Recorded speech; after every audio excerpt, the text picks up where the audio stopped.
City Commission. If you would join me in the Pledge of Allegiance. I pledge allegiance to the flag of the United States of America and to the republic for which it stands, one nation, under God, indivisible, with liberty and justice for all. Okay, thank you very much. Before we start the meeting, it's kind of out of process, but I'm going down to the microphone.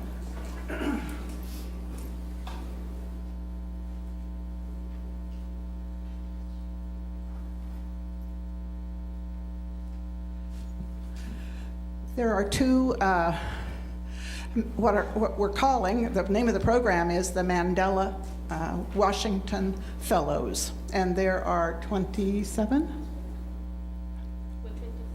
24. But there are 700 from all of Africa here in the U.S., and we have 24. Two of these women are here, Fardosa Ahmed. And what country are you from? I'm from Uganda. Uganda. And Anissa Ara Amungada. Yeah, from Nigeria. And they are delightful. We met them Friday afternoon at a little reception, and Yusha and I and Jared attended, and we just enjoy interacting. They're here to learn about the U.S. and our democracy, and this is the third year for the program, and it's just a very special program, so I wanted to welcome them.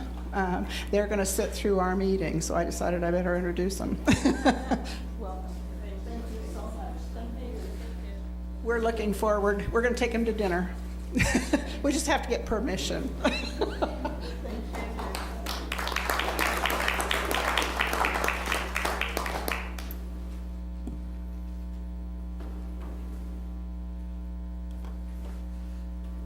And our names are all up here, I think, somewhere. All right, the first item, this is a work session. We will not be voting or finalizing anything this evening. But the agenda item is for us to continue to review the proposed 2019 city budget with primary emphasis on receiving outside agency requests. There you go. And our presenter this evening is Bernie Hayen, the Director of Finance for the City of Manhattan. Yeah. Thank you, Mayor, Commissioners, and welcome, ladies. This is going to be a very brief presentation on my part. You have all the materials from the second budget work session. Not much has changed. The valuation changed a little bit in our favor, or not in our favor, and the mill levy adjusted just a little bit. But what you have is basically the same as the second work session. So there's no new materials that we're going to present. I know a number of you have emailed the city manager, and we've responded as staff to many of your questions. We encourage that, and I hope you continue to do so. Obviously, at the end of the presentations tonight, it's going to be probably getting late, and if there's any questions, we'd be glad to respond to those. But other than that, things have changed, and the city manager can certainly speak to this, but we now have a hiring freeze, we have a travel freeze, and we're doing that because of revenue shortfalls that we believe, finance believes, are going to occur this year. In order for us to meet our $2 million ending balance and then start 2019 with a $2 million beginning cash balance, which is what we've budgeted and what is in your budget books. What you see that's different, of course, is there's a sizable property tax increase in the general fund, a little over 1.1 million. Commissioners, I can tell you that's because of these revenue shortfalls that we're experiencing this year. We're adjusting the budget for 2019 downward, and in order to meet the requirements of operations in the general fund, I believe that property tax increase is necessary. If you as a commission choose to reduce that or to go with a flat mill levy, I can tell you the city manager is going to have to scramble, because the things we're doing now or only try to position ourselves for what we hope will be at least a $2 million ending balance beginning in 2019. You may recall that we started this year with a little less than 1.3 million, and we had to shore that up just to meet what we thought was a minimum cash balance of a little over 1.7 million. If we don't take steps necessary, we're not going to start 2019 any better.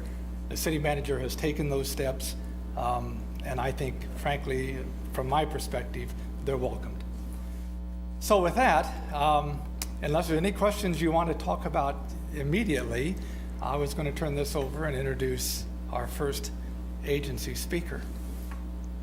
Just kind of one question on trend. We know about the trend, I think, on property tax based upon the percentage valuation increase. You just remind everybody what that is, and then maybe give a comparison between last year and this year so far on sales tax revenue. Well, the property tax trend, unfortunately, Commissioners, you know, as all of you know, is continuing to increase in the general fund. If you look over history, and you've seen that sheet before that goes clear back to 1999, I believe, and it has ebbed and flowed. And we had a period of 6 years where the mill levy continued to decline, and the general fund levy was very small. But revenues were coming in above expectations, valuations were increasing. I can also tell you that I never once received a phone call from anybody about how good that was to see property taxes going down. But that's understandable, and people get excited, of course, I know, when they go up. Sales taxes, unfortunately, are still flat. We got our sales tax revenue from the state today. You'll be getting those reports in a day or two. We're a little bit over, about 20,000 over last year, but unfortunately for the budget, we're about 50,000 under. So our budget deficit continues to grow, even though we're still maintaining flat on sales taxes themselves. Other revenues, obviously, I think the city manager has told you that we're meeting now as a staff every 2 weeks to discuss what the latest trend is and things are going. I'm sure that the city manager will be sharing this information with you on at least a monthly basis, or as often as you feel necessary. On the property valuation, what I was getting at, I think we've had about 3% valuation increase Yes. for a couple of years, and it seems to me it's now like 2.7. It is. Okay. So It has dropped off a little bit, Commissioner. I'm sorry, I misunderstood the question, but the valuation is dropping off. I don't think it's going to, it's hard for me to believe, knowing the past history and the time that I've been with the city, that we're going to see that flatten out as well. But obviously, when you look at some of the trends in subdivision growth, special assessments, building permits, things like that seem to indicate that things have definitely slowed down. And I think it's another reason why, again, I welcome what the city manager has done. I think it's a move in the right direction to try to make sure that we aren't that we're recognizing the situation we're in and preparing ourselves for 19. And then my concerns, of course, 2020 and 2021, because it's entirely possible that 2019 won't be any better, unfortunately, in terms of increases than we're seeing this year. Well, if there aren't any other questions, I yes, would I'm just sorry. add that appreciate Bernie's comments. And, I think we're in a situation where, we still have the challenges of a growing community, but we just don't have the larger growth we've experienced a few years ago. And so that helped us a lot, create a lot of cushions and a lot of funds, and we just happen to have a lot of revenue categories that were not meeting expectations. And when you have several of those, that begins to cause some issues for us. So we believed it was important to take some measures to respond to that. Obviously, the general fund is the critical aspect of that, and so that's where we're focusing, and we've given our departments some targets to meet relative to that. So we'll certainly keep you informed of all that along the way, and at the same time I think if you look at our building permits and some of our new stores, we're still seeing development. It's just not at the pace we've enjoyed in the past. I might add to that. The city manager is absolutely true. It's correct that we're still seeing that kind of growth. There's a tendency sometimes, if you're not growing, to suggest that we ought to be pulling back. And commissioners, I'd give great consideration to that before I'd move too far in either talking about layoffs or talking about other significant expenditure reductions, because I don't think this is going to last forever. And unfortunately, sometimes, and I think a good example of this might be the internet sales tax decision by the Supreme Court recently, which was a favorable thing for us. For the state of Kansas and the legislature to respond to that, I dare say they're going to have to find ways to shore up the manpower at the Department of Revenue. This isn't something that just is all of a sudden going to see revenue coming and drifting in to the state of Kansas. There has to be checks, there has to be an understanding of how this is going to work, and the businesses that do internet sales that are going to have to make the proper contributions on their sales taxes back to the state of Kansas. It's not a simple thing, it's not an easy thing, and at least the contacts I have at the state, both in the Department of Administration and the Department of Revenue, have indicated in the last 2 or 3 years that they're sorely understaffed, and it makes it very difficult to do some of the things that they may be required to do as a result of this Supreme Court ruling. So I just mentioned that as we look ahead, and I keep saying 2020 and 2021, commissioners, I think we're going to have to look ahead. And we're going to have to make sure that the decisions that you make and that the city manager recommends that you consider are going to have to be well thought through, or otherwise we could find ourselves in a very difficult position in terms of growth that all of a sudden picks up again, and we might not be ready to meet that kind of growth expectation. You may be hearing some of that from your agencies tonight as they make presentations. Bernie, I just want to say, to your point, even though there's a hiring freeze, we are not laying off anybody, because it is our staff, and that is why we do well in Manhattan. So I just want to make it clear that there's a lull, but we're not in a situation where we're not being responsible. We still have to be very responsible with the funds that we have at hand. And there will be an uptick. There's always these ebbs and flows, as you say. But with K-State and Fort Riley going the way they are, so, as well as USD 383, we have to just be a little bit more cautious. And I think this is one of those steps in that cautionary direction, but not in this, traumatic situation. I would agree, Commissioner. Thank you. Well, with all that said, and setting a really positive tone for the whole evening, I'll go ahead and introduce John Ball, who is with the chair with the Social Services Advisory Board. And Mr. Ball will make a presentation regarding SSAB. And John, I have to tell you, I'm just full of admiration. He has had a knee replacement. I had one about 7 years ago. I didn't get around near as fast as he has after just 2 short weeks. So it's very, very admirable. Well, good Welcome, evening. John. Welcome. Thank you, Ms. Mayor. Yeah. I will, commissioners, it's a pleasure to see you this evening, talk of social services and social service funding. At this point, next slide. Do I have to, I'm in control? I'm not used to being in control. This is our board. If the board members that are here tonight, would you please stand just to be recognized? And I'd like to give them a round of applause. They are a very hard-working board for you. All right. This is the process. We have it pretty well down to science at this point. This year, we did not have any new social service agencies apply for funding.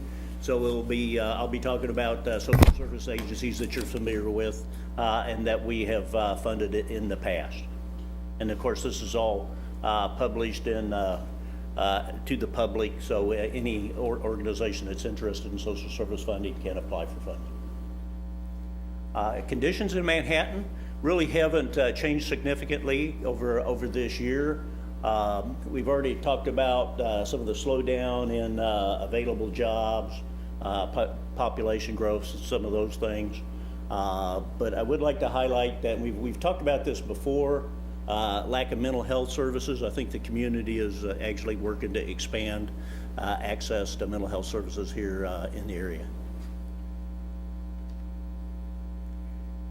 You can see there's not a lot of visible poverty, homelessness that you see here in the community. That's because of the great network of social services agencies that we have that work together, not only with themselves, but they also work together with the Riley County Police Department and other organizations here in town that are social service agencies that are not funded with city money. So we have a very good collaborative sharing group here in Manhattan. In fact, it is unique here in the Flint Hills region. And that's one of the things that we have been watching to see if, because we have a social services net here in Manhattan, to see if that seems to be drawing others from the Flint Hills to Manhattan. We really haven't seen that yet, but we are watching that. As you're aware, we go out and do site visits twice a year with all our social services agencies, and that's one of the things we ask them about. Are they seeing any of those trends? If you have any questions, feel free. All right, we break our social service agencies down into kind of two categories. That's the emergency, need help now, immediately, 24/7, and then the critical services that by addressing that need, it doesn't become an emergency, and that's kind of our two categories. What you'll notice is at the top, the emergency services were all, and this is the process we used, emergency services were fully funded based on the request, okay? Then we took the funding, the 1.7, I think was the factor that we used to see if we could stay within what we call the inflation factor for social service spending, to see if we could stay within that budget. This will be really the first time in 5 years that we, based on the need that we saw, we could not stay within that cap, and I'll talk about that in a second. So emergencies were fully funded based on the request. Because some of them asked for the same funding last year, that gave us a little extra money to be able to move down to address the critical needs. And so down at the lower level, there were two critical needs that we fully funded in basically in excess of their 1.7, but there were two others that we decided were, I hate to say less needy, but as far as prioritization of funding, they did not get fully funded at what they'd asked for. And I'll touch on those as we go through those. We'll hit the emergency services right off the top, and I'll go through these relatively quickly. I think everyone's pretty familiar with these. You can see the Crisis Center, 2019 requested, we request they be fully funded, and it's the same as they were funded last year. Important, really, the same trend we've seen, increasing violence, domestic violence in the home, works very effectively with our CPD. Kansas Legal Service asked for a relatively minor increase.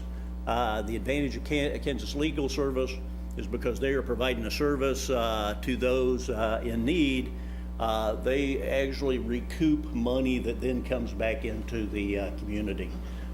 This is seed money that allows them to go out, win additional income for clients, and you can see 400 plus K in 2017, money returning from various other, I'd say agencies, organizations to clients that come back to the community.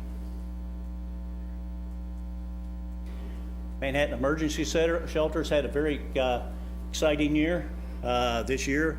I think you're probably familiar with the broken water pipe that kind of flooded the core, and then it had mold problems, and it was a really big challenge for them. They've worked their way through all that and are back and operational. You can see that they're asking to be funded the same rate as last year. Shepherd's Crossing asked for a relatively minor increase for this year. They do the rent, utility assistance. And if you notice, as you go through all the social service agencies, they all have the kind of their social service that they provide, and then these work collaborative together to provide that social service net that we have here in Manhattan. Okay. Sunflower Casa. This one was the big increase that we took a look at. If you look at that very last bullet, you may be familiar with the DCF challenge that we've had kind of this year with DCF being understaffed, having some issues working with the children. Those kind of shortfalls directly impact here in the community, being short foster parents. So for the CASA advocates, the range, the number of not only kids that they have to work with, or children or youth, but the distances they now have to drive because the foster parents are now not really proximate. We felt that due to the kind of DCF shortfall, that we needed to provide them some of the additional funding that they were requested to kind of fill this gap. Now, I'm not saying that this is a forever shortfall. I think that once DCF kind of rewrites some of the rules as far as hiring and coming up with different levels of professionals. They were kind of trying to hire at the upper level for the professional social worker, and they're just not that available. So now they're looking at kind of having different tiers of professional license to be able to work with the children, and they're going through trying to bring additional staff.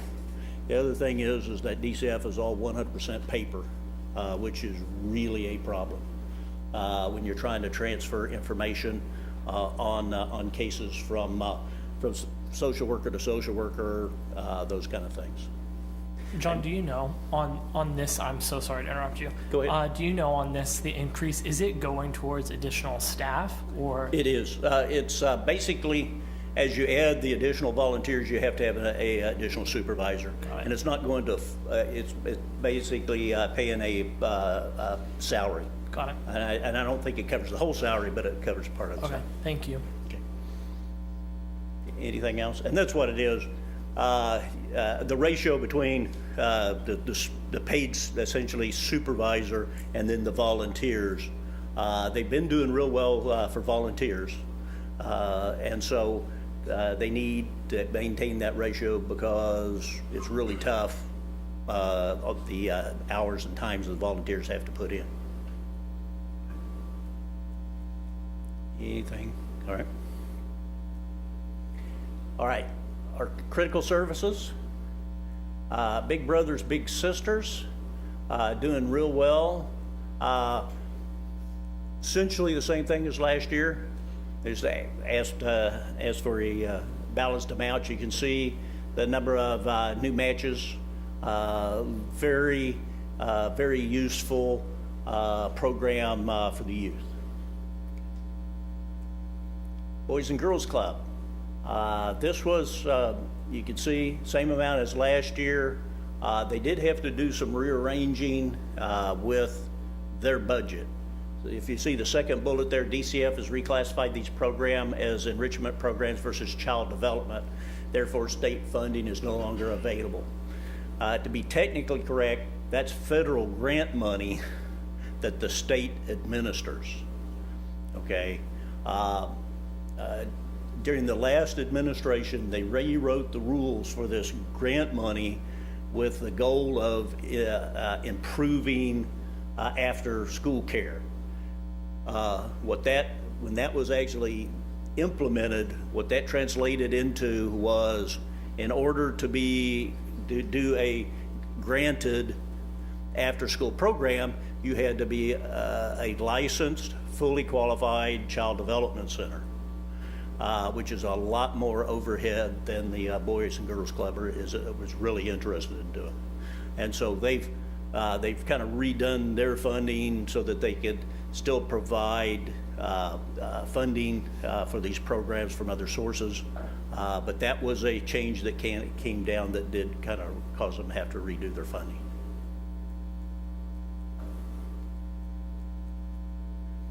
Home care hospice. This is the one where, if you notice, they asked for 58,000. We funded them at 50,800, a slight increase over last year.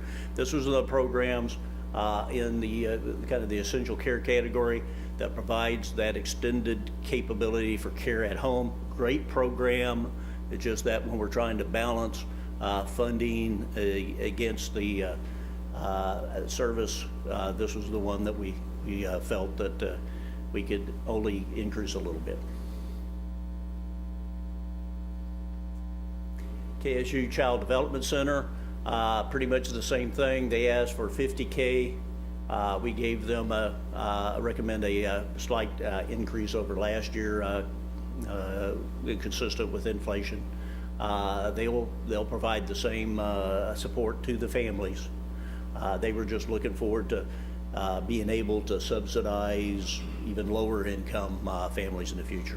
And that was the request for the additional funds. Was that not for the infant scholarships again? Because I know that we decreased this last year as well. And it was for infant scholarships is what they were requesting more for. Is this, what were they requesting more money for? If I recall correctly, they were asking for additional funds in order to subsidize lower income Okay. families. So not particular to infants? I don't believe that's correct. Does anybody remember specifically? No, Okay. yeah. Just, okay. Morningstar CRO, slight increase over last year. This was one of the ones that, and it's not a big amount, but their increase for the mental health access here in the community as a consumer-run organization, we think is very important. They've also now certified to serve 16 years and up. Used to be 18, so that's one of the changes for this year. They're 16 and up now. A lot of very, very interesting success stories here. Thrive, same amount as last year, continues to grow, continues to expand the program. And here's the summary of the funding. Basically, we're recommending 13,000 less than what was asked for, but that is still about, I think if I recall, about 17,000 over the inflation. So we did try to balance it.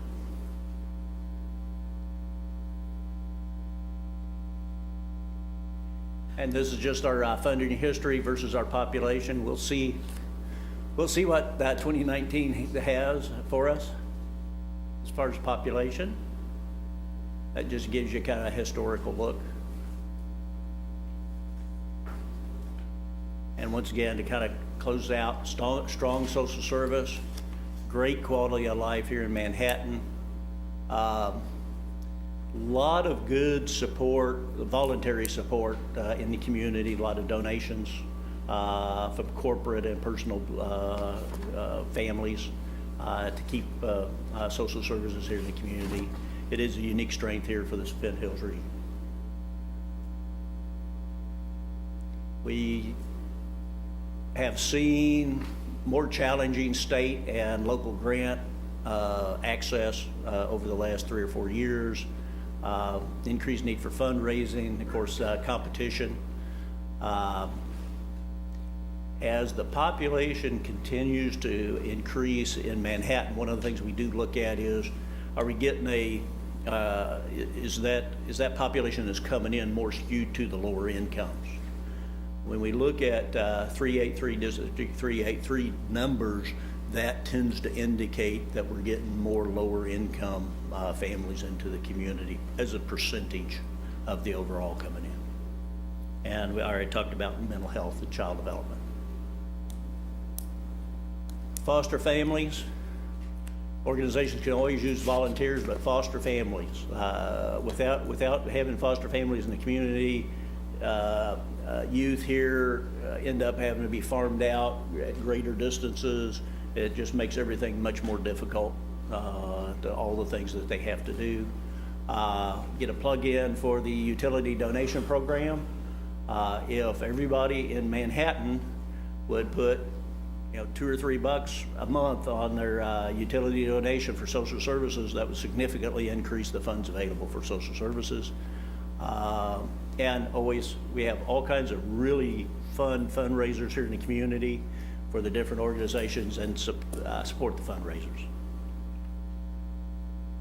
What are your questions? I do have a question.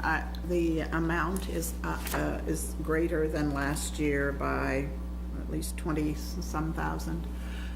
Do we have a concern with other budget issues? Will we be able to achieve that total? Are we being overly optimistic? I don't know if that's Bernie or John or who. I mean, if we're having to, Well, we look, of course, to you for direction, but $20,000 is not something that's going to, True, put us exactly. dead in the water to fund either. Yeah. And I think the Social Service Advisory Board, and I dare say all the agencies here have probably been fairly austere in what they're recommending. already, okay. Thank you, Bernie. Right. And so if you do, what I'd ask is, if it does come down to you have to cut the social service budget, I would ask that you give the Social Services Board an opportunity to go back and we can take a look if we have to cut versus doing a salami slice or, just a percentage from everybody. Thank you, Bernie, for the perspective. It is $20,000. So John, I have a few questions, and I don't know if anybody's here from some of the agencies, but I had Hillary send me the actual applications Okay. for CASA, MISI, the Development Center, and Home Care and Hospice, just to see, because I think that's where some of the increases were. So one of the things that caught my eye on all of these was there was individuals served in Manhattan and individuals served outside that use our services but are from outside of Manhattan. Right. Is my understanding. So for example, CASA, I think, has like 158, it's been a long day, 158 that are served within the city of Manhattan as opposed to 234 from outside of Manhattan. So I just wanted to know what outside means. Is that like just Riley County or multiple counties? And what is their, how are they funding or using some of their funds? Because when I looked at it, there was lots of grants from a variety of organizations, but I don't remember seeing something like Riley County or Potawatomi County or some commission or anything like that. Right, and thanks for the question. That specifically is one of the things we check twice a year when we go out and look at them. The funding that comes from the city is specifically restricted to support Manhattan citizens. And so in some cases it's a percentage, it's a third of the clients are from Manhattan, so a third of the funding for that particular person or that supervisor then comes from the social service board. Right. So, Not but that they I do want to have- turn anybody away, but I Right, just want. but they have others, in fact, Kansas Legal Services is a good example. They have funds from Manhattan, and so when they do an intake of a client, they see what the client's issue is, and then what categories that client qualifies in. And then they look at it and say, okay, I have funding for this, I have funding for this, and I have funding for this. And based on the client's qualification allows me to use this funding to execute that. It's exactly the same thing with Kansas Child Development. Right. That's for Manhattan citizens, Then and so it's that funding surrounding goes to area. Manhattan citizens. CASA certainly serves clients beyond Manhattan, but the funding that comes from us is dedicated to Manhattan citizens or citizens here from this area. And also, is anybody here from CASA? I don't know. But one of the things that caught my eye also was on the application, it said cases filed dropped significantly by Riley County Attorney's Office from 89 to 54 in the ability to serve children. I don't understand what that means. If it dropped from 89 to 54, that seems like a positive thing, but I have a feeling it's not a positive thing. The concern on that particular bullet, and we actually discussed that one, had to do with, is it a positive trend because the number of cases have actually gone down? Right, that's what I was thinking was positive, but not that Or easy. is it a negative trend because of the challenges with DCF and the lack of staffing and the lack of fosters out there watching and actually picking up on issues, that the only time that those were being identified was rather than before it gets to the RCPD level and referred, it's now waiting to get to the RCPD level to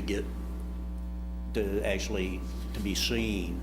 And so that was kind of the concern, that we didn't have enough of the DCF licensed social work personnel working with those cases to be able to identify them early on before it really got to the RCPD level. And they would be the referrer rather than an incident that the RCPD picked up on. That clarifies it. So to me, when I see this budget, I'm looking at state and federal cuts in most of these instances, as well as staffing issues. When you say DCF wasn't there, because there's probably a lot of children that need those services, there's just not enough people That is the. to handle the cases. Right, and that was the concern. We had a visit by the new director, came through, kind of did a listening tour, came through Manhattan. Ms. secretary. Mayor was there, and so, and listened to the community concerns, and she did address staffing was one of the things that they were working to see if, and that gets to the point I was talking about. They kind of want, fully qualified licensed social workers, master's degree level, and you do need those, but you don't need everyone to be that level, because you can, for instance, CASA workers do an excellent job. They're almost like a caseworker to themselves, but they don't have anywhere where that level of education and certification. So there is an opportunity for DCF to come back and kind of fill some of this gap that I think that we need to certainly fill over the next couple of years until they can get it fixed. Because there's a lot of children falling through the cracks if there isn't enough staff. So the budget you're showing me is the ones that have been identified are within these services. Right. And my other concern is when we look at something like the Child Development Center for K-State, or even Boys and Girls Club, if it's called now Enrichment, and they're getting their funds cut for working families, it's an imposition where, because if anytime their rates go up, parents have to pick up that tab. So I think that's, it doesn't benefit working parents as much. Right, that was a challenge. They used other funds to cover the scholarships, to cover the loss of that grant money from the state, but I'm sure it impacted their other operations. The other thing with the DCF, just to remind everybody, children and youth in foster care or in state custody tend to have a higher profile of mental conditions, which require additional services and additional training and additional understanding. And so when we start talking about children in state custody, they do tend to have significant mental issues that have to be addressed. Right, and if they're not addressed now, we will see them in Correct. other ways. So, thank you. Any other questions? Yeah, I think it was 2 years ago, John, maybe it was last year, but you provided a source of funds for each one of the organizations. So in other words, when you looked at this, you saw what came from the city, what came from other payments, what came from the county, what came from, you name it. Right. Special alcohol, for example. You still keep that kind of data, or, but when I looked at this, it says, for example, 2019% of operating budget, So if you look at that, my assumption is you can multiply that number or divide it by that percentage and you'll get the total amount of funding that is required to operate that agency. Correct, and it's in their funding application. Yeah. And it brings down the grants and their other sources of income. Well, maybe the city staff can give me that. I asked for that in that note, but I know you're pressed for time, so, We can, Commissioner, yes. We've provided it in the past. yeah. That's just very helpful because, for example, when you make decisions like this, if our funding constitutes 50% of somebody's funding, that's a big deal. If we constitute 1%, that's an area we might be able to trim a little bit, but just want to be careful, because I want to make sure we know what our priorities are. The other one is, can you provide some background on the support to Kansas State University Child Care? When did that kind of come into the city? Let's see here.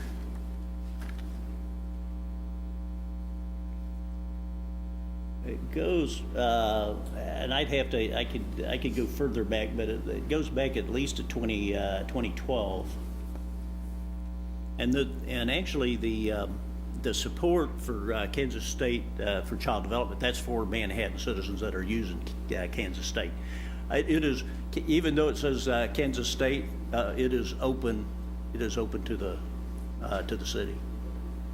So it's not just for K-State folks. So if you're a citizen, not necessarily enrolled or employed by KSU, you can still use it? Yes. All right? The ones that, like the slots we primarily, are the ones that we fund, are, of course, the low income. Low income, and we don't, fund is probably too strong a word, subsidize is probably a better word. Okay, thanks. Okay. I was gonna ask, the utility donation program, you allocate that money each year too, and that's on that summary slide? We do. Because I don't think you highlighted that. We just did distribution. It was approved, and the funds for 2018 were distributed, and we can give you all the projects that those funds went to. It's taken us kind of historically, once we decide on which projects to fund, between the credit card funds that are dedicated to social service and the utility donation, it's taken us 12 to 13 months to accumulate enough money to make distribution on those approved requests. And about how much was that, like 23,000 or something? Somewhere right in that range. Okay. I just wanted to highlight that because that's in addition to whatever the city, decides to allocate to that. So I Right. think that's working out, and just want to get in a plug, as you already said, if we could get, everybody in the city to just donate $1 on their utility bill each month, we'd end up with a lot more than 23,000, close to 100,000 that the board could allocate for some of these things that aren't covered. And I think you've been doing a great job on that the past couple of years, but just, whenever we get a chance, just remind everyone, just add that $1, you won't miss it. Starbucks costs you more than that. And the advantage of the utility donation and the credit card is that those monies go to the organizations once the commission approves it, pretty much unrestricted to spend it on the project that they approved. A lot of the grant funding and other stuff doesn't allow them to do capital improvement, capital investments. Whereas this money, for the most part, we've allocated for capital improvement, capital investment. Sometimes it's HVAC, sometimes roof repair, sometimes, but it's important things for their facilities, but all their other grants, for the most part, don't allow them to improve their own facility. So that's why these funds are really important to these social service agencies. I don't have any questions, just a couple of comments because I know the process that you all go through. So first and foremost, I just want to say I had the privilege before I got elected of serving on the Social Services Advisory Board with John Ball as chair. And I just want to say He did an absolutely incredible job when I was on the board, and he has done an immense service for our community and for social services in this community. So I just wanted to thank you for that and point that out to you, because yes, you have done a lot for this community, and I hope you know that it's appreciated. In terms of the comments that I want to make, just because I know social services funding is something that we talk about every year, and I want to point out that last week the commission approved economic development money, a substantial amount of economic development money to a business in this community, a very well-deserving business. But I want people to understand that social services funding it is very similar to the money that we just gave in economic development money to this business, right? Like these positions that we're helping fund, those people live and work in our community. They spend money in our community. And then also we're investing in low-income people in our community to help them fulfill their civic duty within Manhattan. So I really don't think the money that we give to a business is that much different than the money that we give to a social services. They both fill an important role in economic development in our community, and I want to make sure that isn't lost. The last comment that I want to make is KSU Child Development Center. I know that we didn't give them their full ask last year, and that was something that frustrated me, because I think that childcare is one of the biggest problems that we face in Manhattan.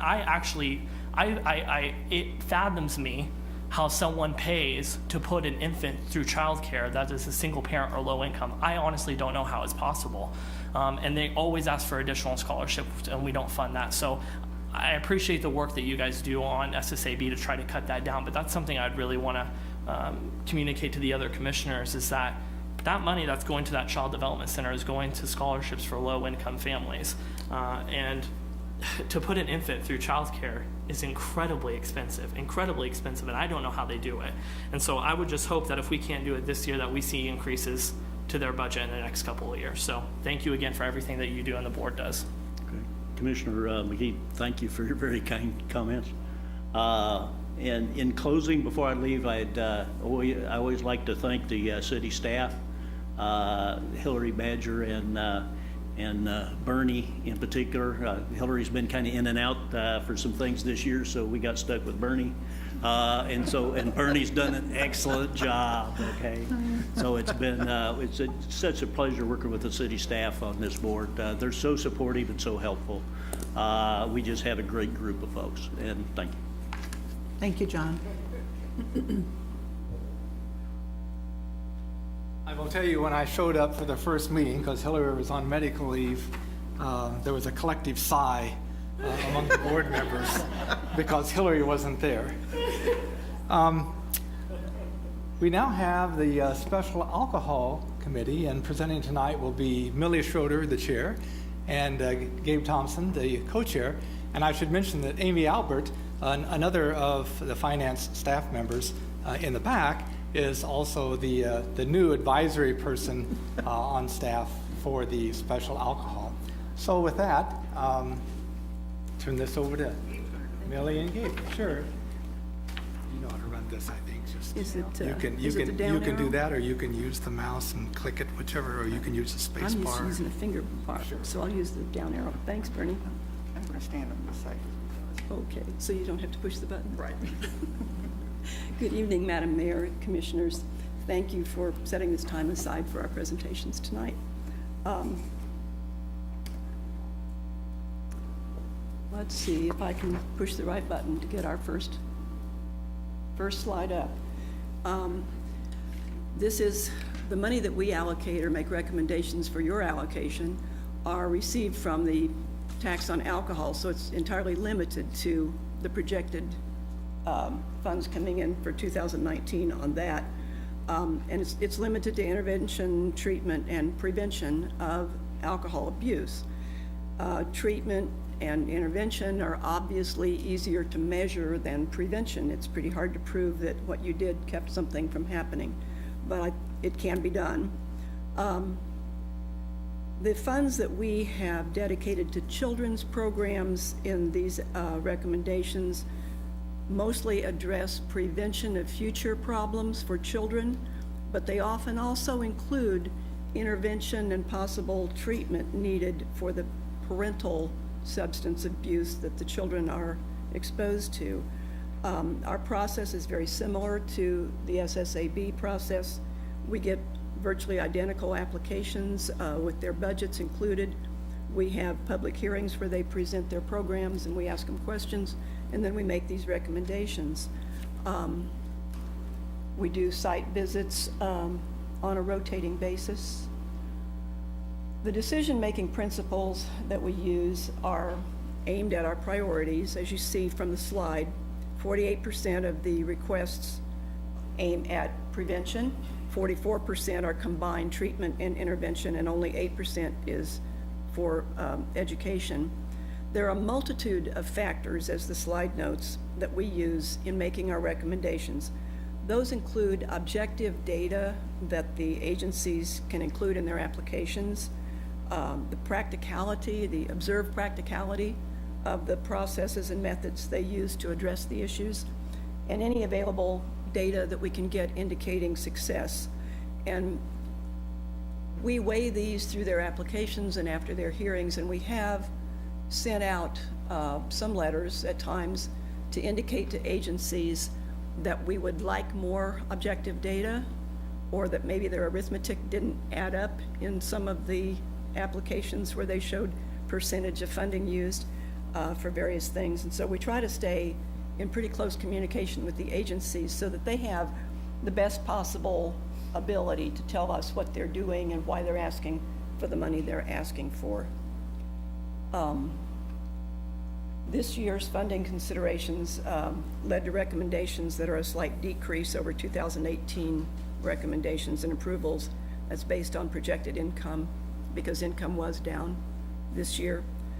We have not included any carryover. We haven't built any carryover to 2020 into these recommendations because we think it's important to get all these funds out and working in the community rather than carrying any particular reserves. The applications requested for 2019 were actually $245,000 more than the projected funds. So no one got more than a very small or slight increase for 2019 recommendations over 2018, and some agencies got a slight decrease in our recommendations over last year's. So to go to the agencies' requests and our recommendations, Big Brothers and Big Sisters.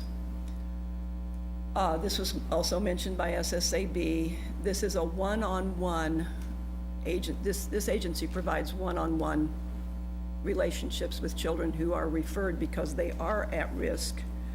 They asked for a $1,000 increase.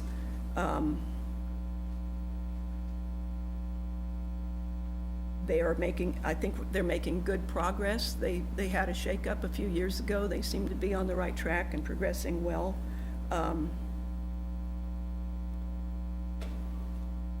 So we approved them for $1,000 less than we approved them for, or we recommend $1,000 more than they were approved for last year, although they requested more than that. They say they're 100% prevention. I think that's probably true. I'm sure that some of the children that wind up in the Big Brothers Big Sisters program come from households that have alcohol abuse problems, but these are children who are perceived as at risk, and so they're generally not of an age to be engaging in substance abuse, at least legally themselves. The Boys Club and Girls Club, their funding is recommended at a little less than they were approved for last year. This is a good program. It is more general. It's not specifically addressed just to at-risk youth, and it doesn't have as a major priority addressing substance abuse, although they do have a curriculum specifically aimed at prevention of substance abuse in the future for the children that they serve. It is, as our slide says, it's a latchkey situation. I hope you can hear me. I just realized that if I move a little this way, I sound a lot louder. So they requested a $9,000 increase. We just don't have it in the projected funds. But they address, as the SSAB presentation said, they provide some after-school daycare for kids who would otherwise be at home alone.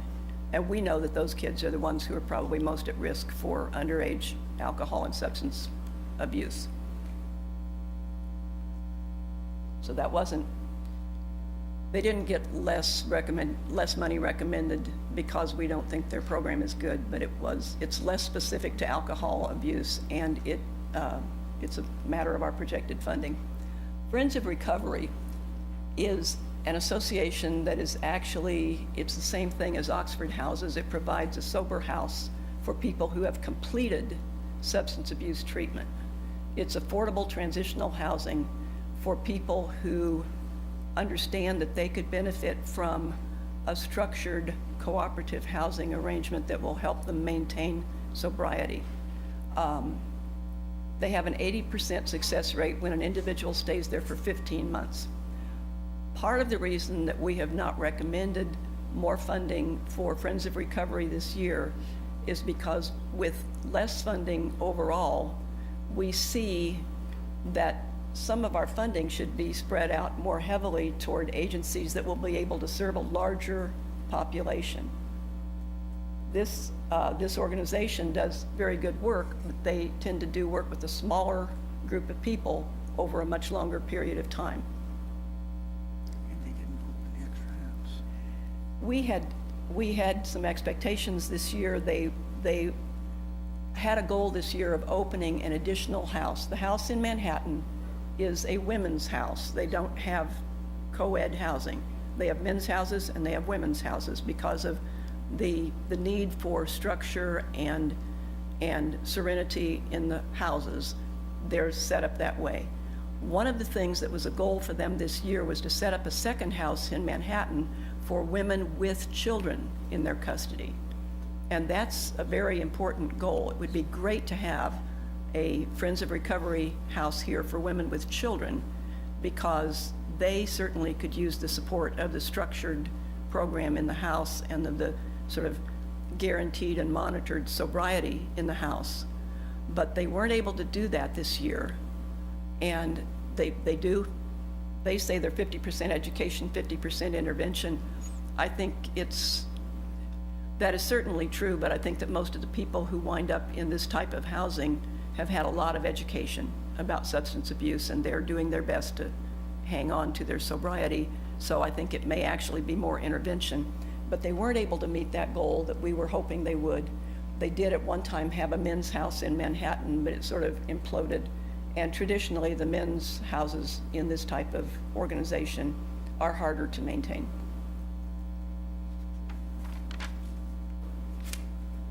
But mostly, we felt like we needed to put our funds where a larger number of people would get some assistance. You said it imploded. What do you mean there? There were stresses within the population of the house, as we understand it from the presentation that they did last year. The house had, some of the people decided to move to a different community, but they also had more people in that environment who had come out of prison. And this is not as successful for people who come out of incarceration as it is for people who come out directly from an inpatient treatment organization. And as I think most of you are sophisticated adults, you probably understand that a period of incarceration changes a person's personality in some ways, and that's sometimes difficult. And I think that there were internal stresses among the people who lived in the house that caused it to not be successful. They'd still like to have a men's house here as well as one for women with children, but they thought that their immediate goal should be to open a second house for women with children rather than trying again to start a men's house here.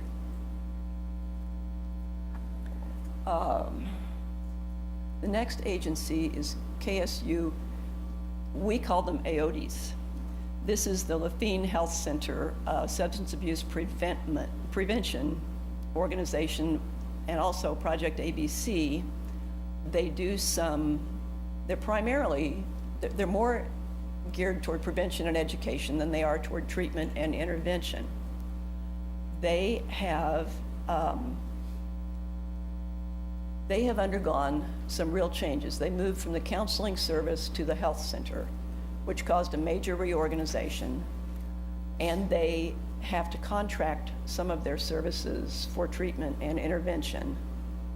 And we did not recommend more money for them, and in fact, we didn't recommend as much as we recommended for them, as much as they were approved for last year. This program has sort of a wide-angle lens on education. Everyone who enrolls in a class at K-State is required to take a survey, and that's part of this program. They requested a really large increase, but the funds for this year are lower, and we have to stretch them a little further. It's shifted around a lot in the last 2 years, and we think it has a broader access to funding than most of our other supported agencies have. And we also we can't identify that we are serving primarily people from this community, because they serve the entire university community who may be from all over the state and other states as well. So, and we think after all of our discussions, and we had a lot of discussions regarding this agency, I think that the group impression was that we need to see more data when the program has been more stable and sort of gained traction in the community. But we don't anticipate the Special Alcohol Fund to ever have sufficient funding to reach the requested level in the immediately foreseeable future. Quick question on, this one is probably the most applicable, and it kind of goes to SSAB too.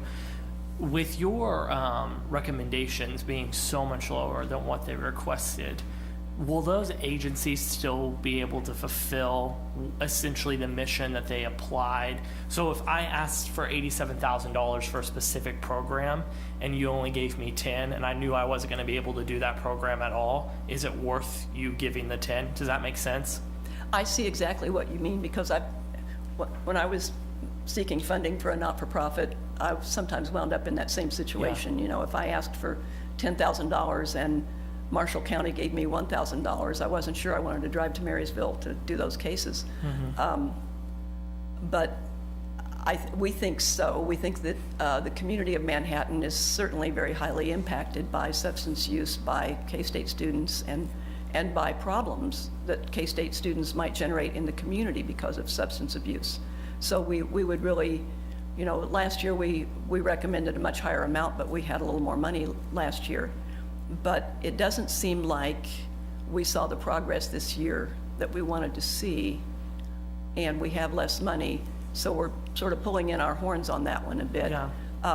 We'd probably recommend more funding in future years once we get more data that they're able to do some of the stuff that we think they're aiming at doing. Understood. But a lot of what they do is also computerized, so once they've got their basic funding to buy a computer service, it's not a real big ongoing expense. So I think that they can use $10,000 in a good way, but we really didn't have the money to give them a lot more. When do we tell the agencies how much money we're allocating to them? Is it after we pass the budget, or is it after the direction that we give you tonight?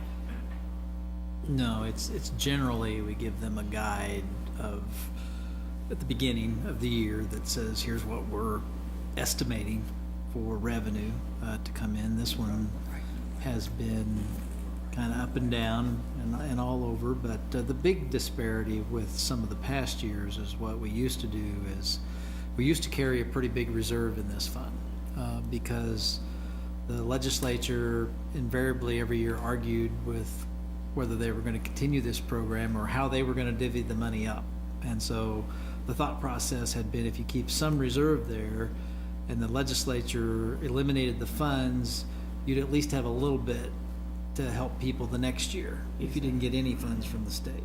So they vary back and forth. It just makes me wonder if some of these where there's such a big disparity between what's requested and what we recommend, if we could reach out to them prior and say, is this $10,000 still going to help you fulfill your mission? Because if not, I would rather see this money allocated elsewhere than pass the budget and then just have $10,000 sitting there. I would assume the committee does some of that questioning. We do, and we have sent out letters telling some of the agencies why we made some of the decisions that we made. Actually, if you would like for us to do that, we could send AODIs a letter and ask them if the $10,000 is helpful or if it's just sort of a sticker in their shoe. Because if they said they actually couldn't use it, they would decline it or turn it back to us, and some of the other agencies could use that money. I agree. That's why some of these bigger ones, disparities, I don't know if it's appropriate for the board to do or staff to do it, but I'd like us to reach out prior just so we know. Because, I mean, that's Yeah. $77,000 difference. And I understand, I totally understand your reasoning and I agree with it. But nonetheless, if it's not going to fulfill what they requested it for, then we might be able to put that money elsewhere. Yeah. And Millie just wrote me a note, and Millie, you should just weigh in here when you have something to, you know. I just was checking. Yeah, she checked and said, you know, last year they requested $66,000 from this fund. This year they requested $21,000 more than that. Okay. So they got some money last year that we didn't give them. Okay. And we assume they're going to do that next year too. Makes sense. And sometimes what happens in cases like this is maybe you have the longer application part of it, but there is a bigger budget, and maybe this is a certain percentage, and sometimes this is used as a match for some other grant funding so that they know that they have city support. So although the feedback would be great to see, we'll just help you or won't it, oftentimes even just a little bit of money helps them get some momentum to attract other grants. Well, you're exactly right, Commissioner Reddy, because a lot of the federal grants require some commitment from the local community to even be able to apply for a federal grant. And some of the money that they are getting is undoubtedly from a federal grant. And every not-for-profit agency has to leverage a great deal of their money to accomplish the same purpose by getting some from various places. But using it as the entree to ask for a grant from the state or the federal government is also very important.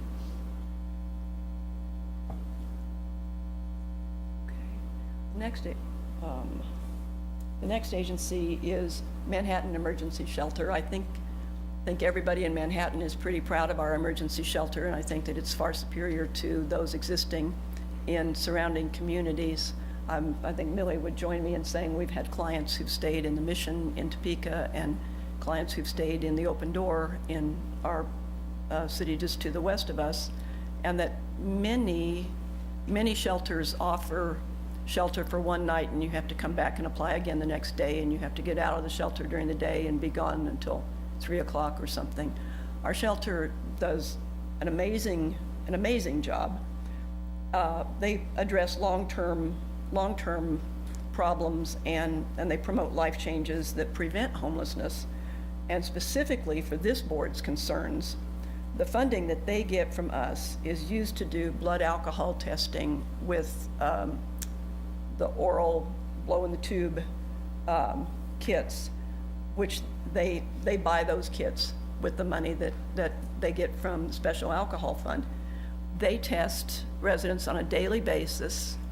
And what impresses me is they told us in their public hearing that they have people staying in the shelter working on learning to budget and getting a long-term home and getting a job and doing the sorts of things that the shelter helps them do, who have had a history of alcohol abuse, who may have been in treatment multiple times and are trying to stay sober. They actually have clients who ask to be tested at random intervals and want to make sure they're tested every day, because that's their crutch to help them stay sober. So we think that that's a very good use of our funding. Our funding also assists in having 2 staff people on at night, which is when they're likely to have the largest number of problems with alcohol use and need to do the most breath testing with people coming in toward the end of the period when they can enter.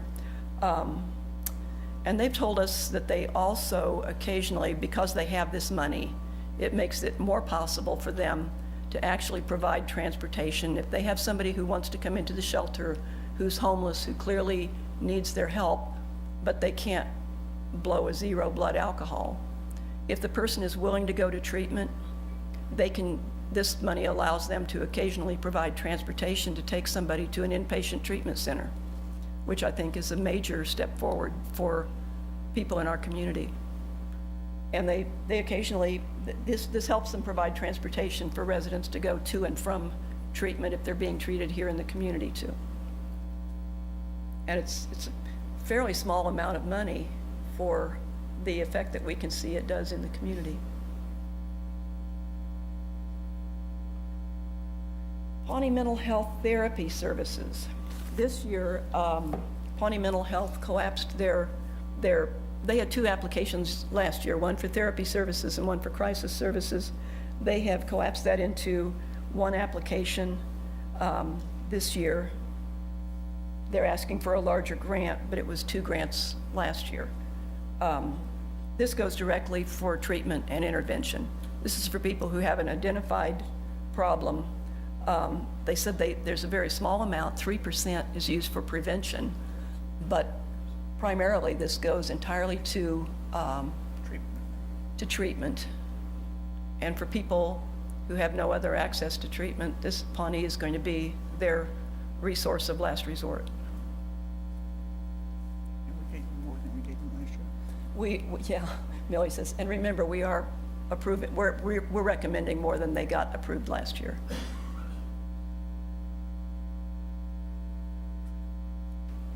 Community Corrections, Adult Services. They say this is 83% intervention and 17% treatment. By intervention, they mean they're identifying people with a substance abuse problem and intervening to get treatment for them.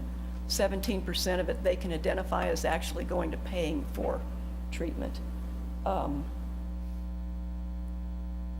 This part of this is something that I thought was one of the more practical things I've seen. They use part of this for a UA tech, somebody who monitors and collects urinalysis specimens for people who are on probation who have to do either breath tests or UAs. This allows the professionals to spend more time actually supervising probation and making sure that people are following through with their probation conditions and getting them the resources they need and less time standing outside the restroom. So I thought that was a really practical use of our money. Okay, this is Community Corrections Juvenile Services request. They were approved for $4,000 last year. They're requesting $7,000 this year, and we're recommending $7,000. This also it's another collapse of 2 grants into one. Last year we gave a youth court we gave a grant to Riley County Youth Court and Juvenile Community Corrections. Those programs have been collapsed into one. That's a result of a change in the Juvenile Offender Code so that youth court is now more broadly available and it's not being run as a separate program. The money that they're requesting will be used to actually pay for court-ordered evaluations and treatment. An evaluation, last time I dealt with evaluations directly, they were about $150. Some juveniles are in households who don't have an extra $150, but for them to remain on probation and not wind up in the juvenile detention center, they've got to get that evaluation. So I think it helps the whole community if court services or community corrections has some money to just outright pay for those evaluations so that the juvenile can get with the program, do what they're supposed to do, successfully complete their probation, and go on to be a responsible citizen rather than winding up over in juvie detention. And that increase was just due to merging the 2 programs. The next grant is Riley County Community Corrections Probation Services. This grant actually pays the fee, just like I commented just now for juveniles. This grant would pay the fee for people who are court-ordered to get an evaluation for drug and alcohol abuse who just have no means to pay for it. Most insurance won't pay for this if it's court-ordered. If a person has no means, no income, they may wind up in jail at the county's expense or in prison if they can't go through their probation. So this gives them some means to pay to at least get started on their conditions of probation. And that evaluation and treatment is always ordered in any alcohol-related offense, and so we know that this is going to be used for problems that have been identified as alcohol-related. There's also some availability under this grant application to transport people to and from evaluation, to transport them to and from treatment, and to get them to their probation show-up appointments. So this grant application is actually aimed at getting people off dead center and on track to complete their probation, stay out of trouble, and hopefully moving on down the road to recovery and success, completing their probation and becoming responsible members of the community. Gabriella? So last year, I think was the first year they requested funds. Yes. The 3,000. So do you have any numbers from how it was used last year when you allocated the 3,000, as far as what percentage went to transportation or evaluations or however it was used? Just to have an idea get an idea what they're using it for and what percentage is going to each of those things, or even a vague general idea of how it was used. I don't recall off the top of my head if they broke that down completely into transportation, evaluation, and treatment in their application or not. I believe that it was primarily used to directly pay for evaluation and treatment, because that's usually a huge barrier for people without income in completing probation. I can Yeah, get that information for you and Yeah, I'd email like it to to see you. that, because I think it was, is this Shelley Williams? Yes. Thing? Because I think last year when she was here, or when I emailed her, this was primarily, she felt there wasn't a lack in transportation funds in her budget. So even though they were ready to go, there was no means to get them there. Right. And I thought that was going to be mostly used for transportation. So I just want to have an idea of how much was used for which area, just a general idea. Right. Maybe I'll email her. So. I'll look back at the application, but I'll also email Shelley and ask her if she can give us a breakdown on that, and then I'll just email it to you. Sounds great, thank you. Restoration Center, that is an alternative to Pawnee Mental Health for local treatment. When Restoration Center first came to Manhattan and Riley County, they were the only provider that would provide services in the jail. Having been a prosecutor and then having been a defense attorney for a while, I thought that was a major breakthrough for Riley County, because at the time, if you needed substance abuse treatment, you couldn't get it while you were in jail, so you had to finish your sentence or get bonded out before you could make the phone call and try to make an intake appointment. And intake appointments are frequently 30 days away from when you make that phone call. That's a long period of time for somebody to relapse after they've sobered up in jail. So I think that there's always an advantage to having more than one provider of a necessary service in a community, because especially with mental health issues and substance abuse issues, people sometimes become very averse to a particular provider, and that's a self-created barrier for them getting the help they need. So if we have an alternative, that's important, and Restoration Center has been a very viable alternative to the community mental health center for those people. They classify their grant request as 60% treatment, and then 20%, well, they say 20% treatment, 20% education, 60% treatment. I think it's really 80% treatment, 20% education. They run a lot of groups too, so I think that they tend to keep with people after they've completed their major treatment. They run support groups that people can continue to rely on, even aside from things like AA and NA, for a long time after their treatment is done. do you want to say something about restoration? Well, I was just noticing the 2020. Yeah, 2020, 60, yes. We sometimes advise applicants that they need to look at their arithmetic real closely. What is the major difference between Restoration Center and Pawnee Mental Health in the way of services? I mean, you mentioned that you have an alternative, but what's the major difference between the two entities? I would say that Restoration Center has traditionally focused more on people in trouble with the law. They've always provided services at the jail. That's a major component of their treatment, is that they want to get you started in your treatment while you're still incarcerated because you're sober at that point, and because you are highly motivated to get treatment to stay out of jail so that you can sort of hit the ground running when you get out of jail. I think that their groups also tend to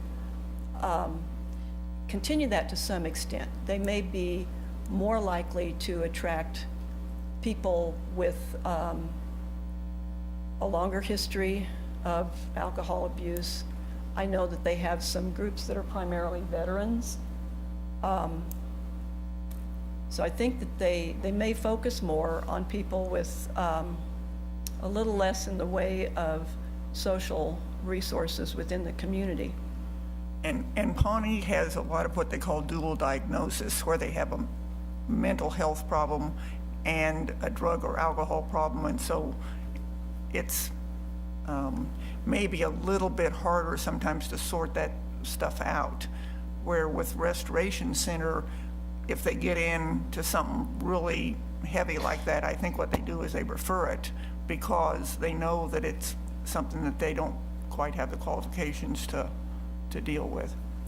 Well, that's a really good point, because I think Millie and I both have done disability representation at times and have dealt with a lot of clients in our legal careers who had pretty severe mental health problems, who self-medicated with either street drugs or alcohol.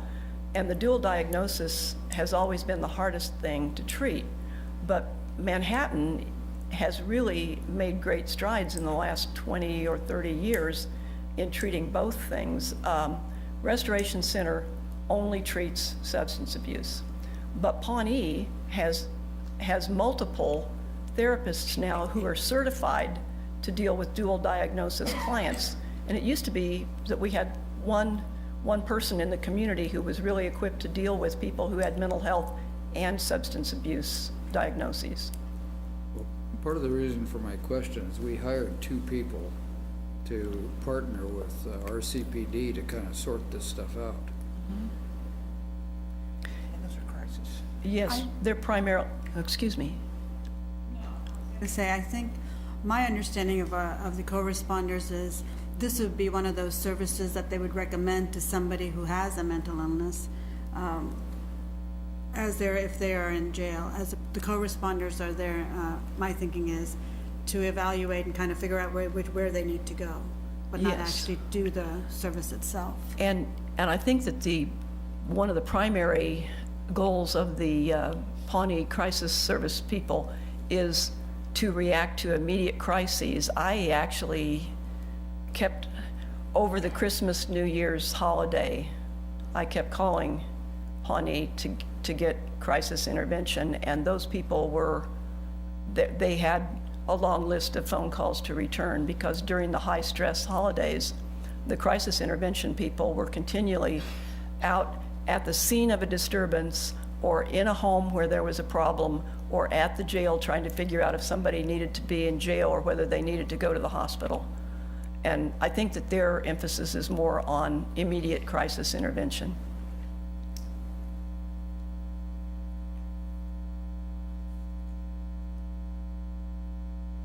Our next application was from Sunflower Casa, and you heard a lot about them from Mr. Ball.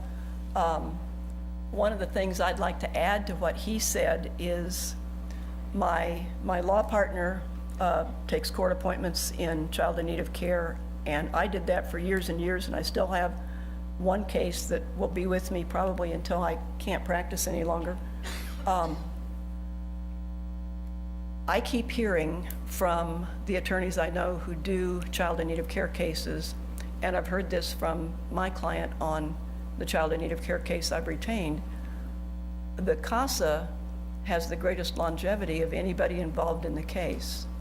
The state now contracts out to other not-for-profit agencies, foster care and reintegration services, and all of those services that used to be done by social workers from DCF or the predecessor agency, SRS.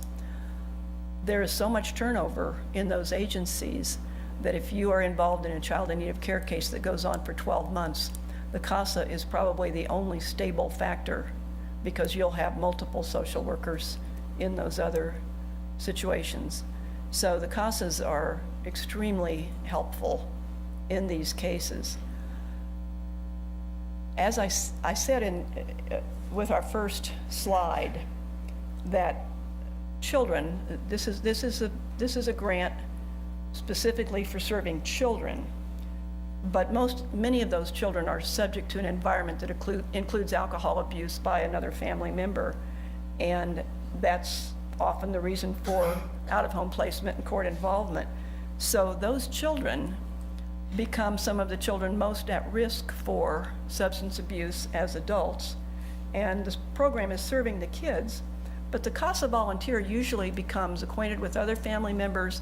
They have to interact with the parents, and sometimes they become a really great resource to the parent in their case for suggestions for getting other services, or even the recognition that maybe they need an intervention and that they should be getting some treatment. So we're very supportive of CASA. They did request more money. We recommended that they get absolutely as much as they got last year. And if we somehow wound up with a whole lot more money and could make some more recommendations, we'd probably be requesting that they get more.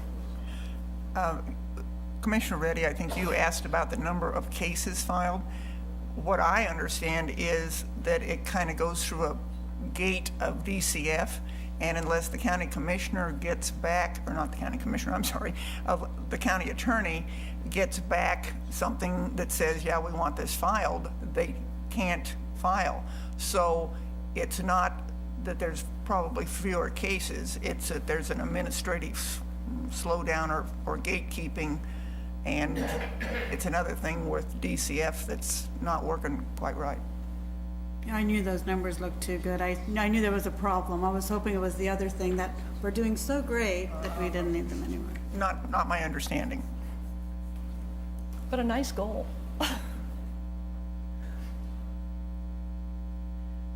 This is Thrive, which you may have first heard of as Circles. And it's really an anti-poverty initiative, but the funding that was requested from us by Thrive has been, even when it was Circles, has been used to support their children's program, because they have weekly evening meetings with the whole family, but the children are engaged in a children's program while the adults are engaged in more economically related activities. And the curriculum that they're using is one that supports strong and resilient character development with an emphasis on positive things to do, so that substance abuse just never becomes the defense mechanism or the crisis response for the children who go through that program. So this is 100% prevention, but it is a program that is aimed at children in a organization that is dealing with the effects of poverty, which often either include or may be caused by substance abuse. This program now serves 31 kids every week in a curriculum that has activities and positive activities for kids to do, but they're all aimed at strong and independent and resilient character development.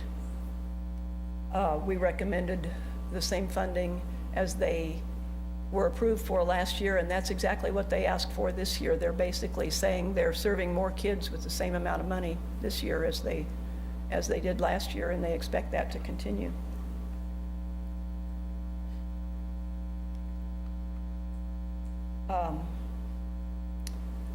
And the next slide is the UFM Teen Mentoring Program. This is a program of support and activities for middle school and high school kids, essentially. And these are kids who really would not be in daycare. If they were, out of school, they're going to be home alone, which is probably the highest at-risk group I can think of. They didn't request any increase for 2019. We recommended that they get the same that they were approved for in 2018. These kids have all been referred to this program because they've been identified as being at risk for substance abuse by their school. The program provides activities for them on days when there is no school, as well as after school. It's a program that always has fun activities for the kids to do, but they also have time for group discussions and for mentoring with the mentor who runs the programs. They're in relatively small groups. They have groups that meet on different days, so it's not a really big group of kids, so they can develop some relationships and bond with the mentor and with the other kids in the program. The program presents recreational, relational, and problem-solving techniques and strategies that are all effective alternatives to risky behavior. And these are kids who would clearly be at risk. So this is a program that we like to support. What's the difference between this and the program that the Boys and Girls Club has? It's aimed at Latchkey.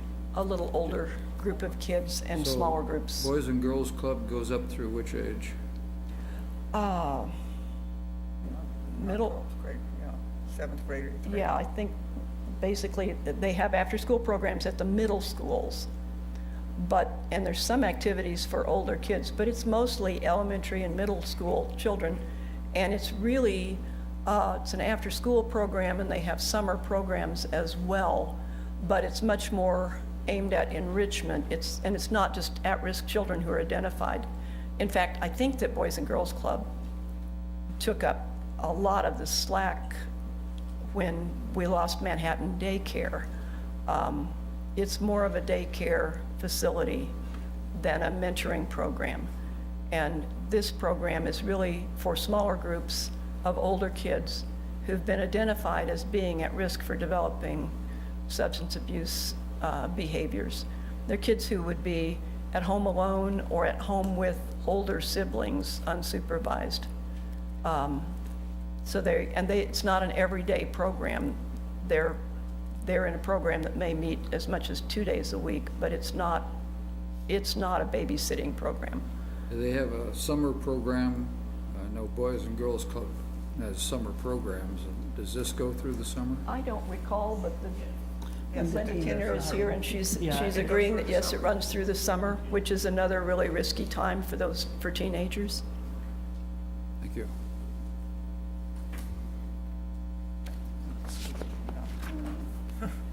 Here we are with USD 383. And basically, the only official drug and alcohol program offered through the social work program at USD 383 is what's funded by this funding source.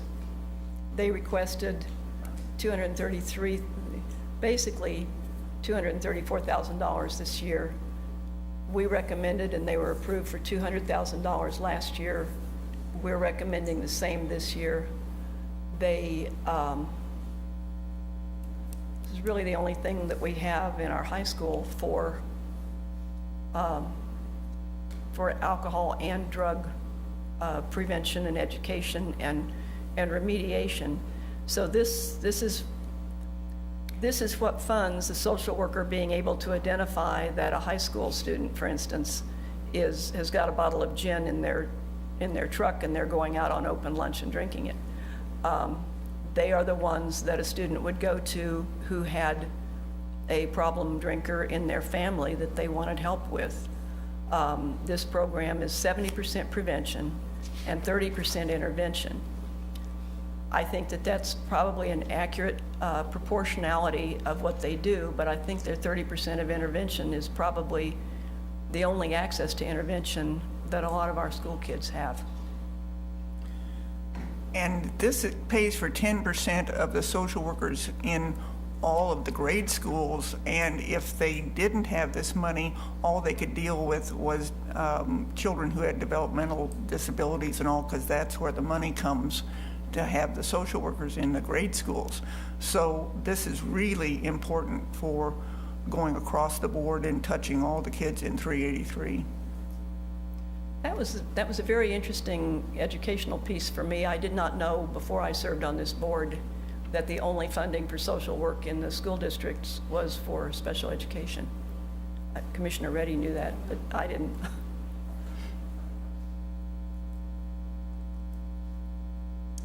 Okay, are there questions from the commission? How much did this fund drop this year, revenue-wise? Was there less revenue that came in the fund? I'm assuming yes. It Do you know just how went much? down- Just went down 10,000. It was 10,000? 500,000 last year and 490 this year. Got it.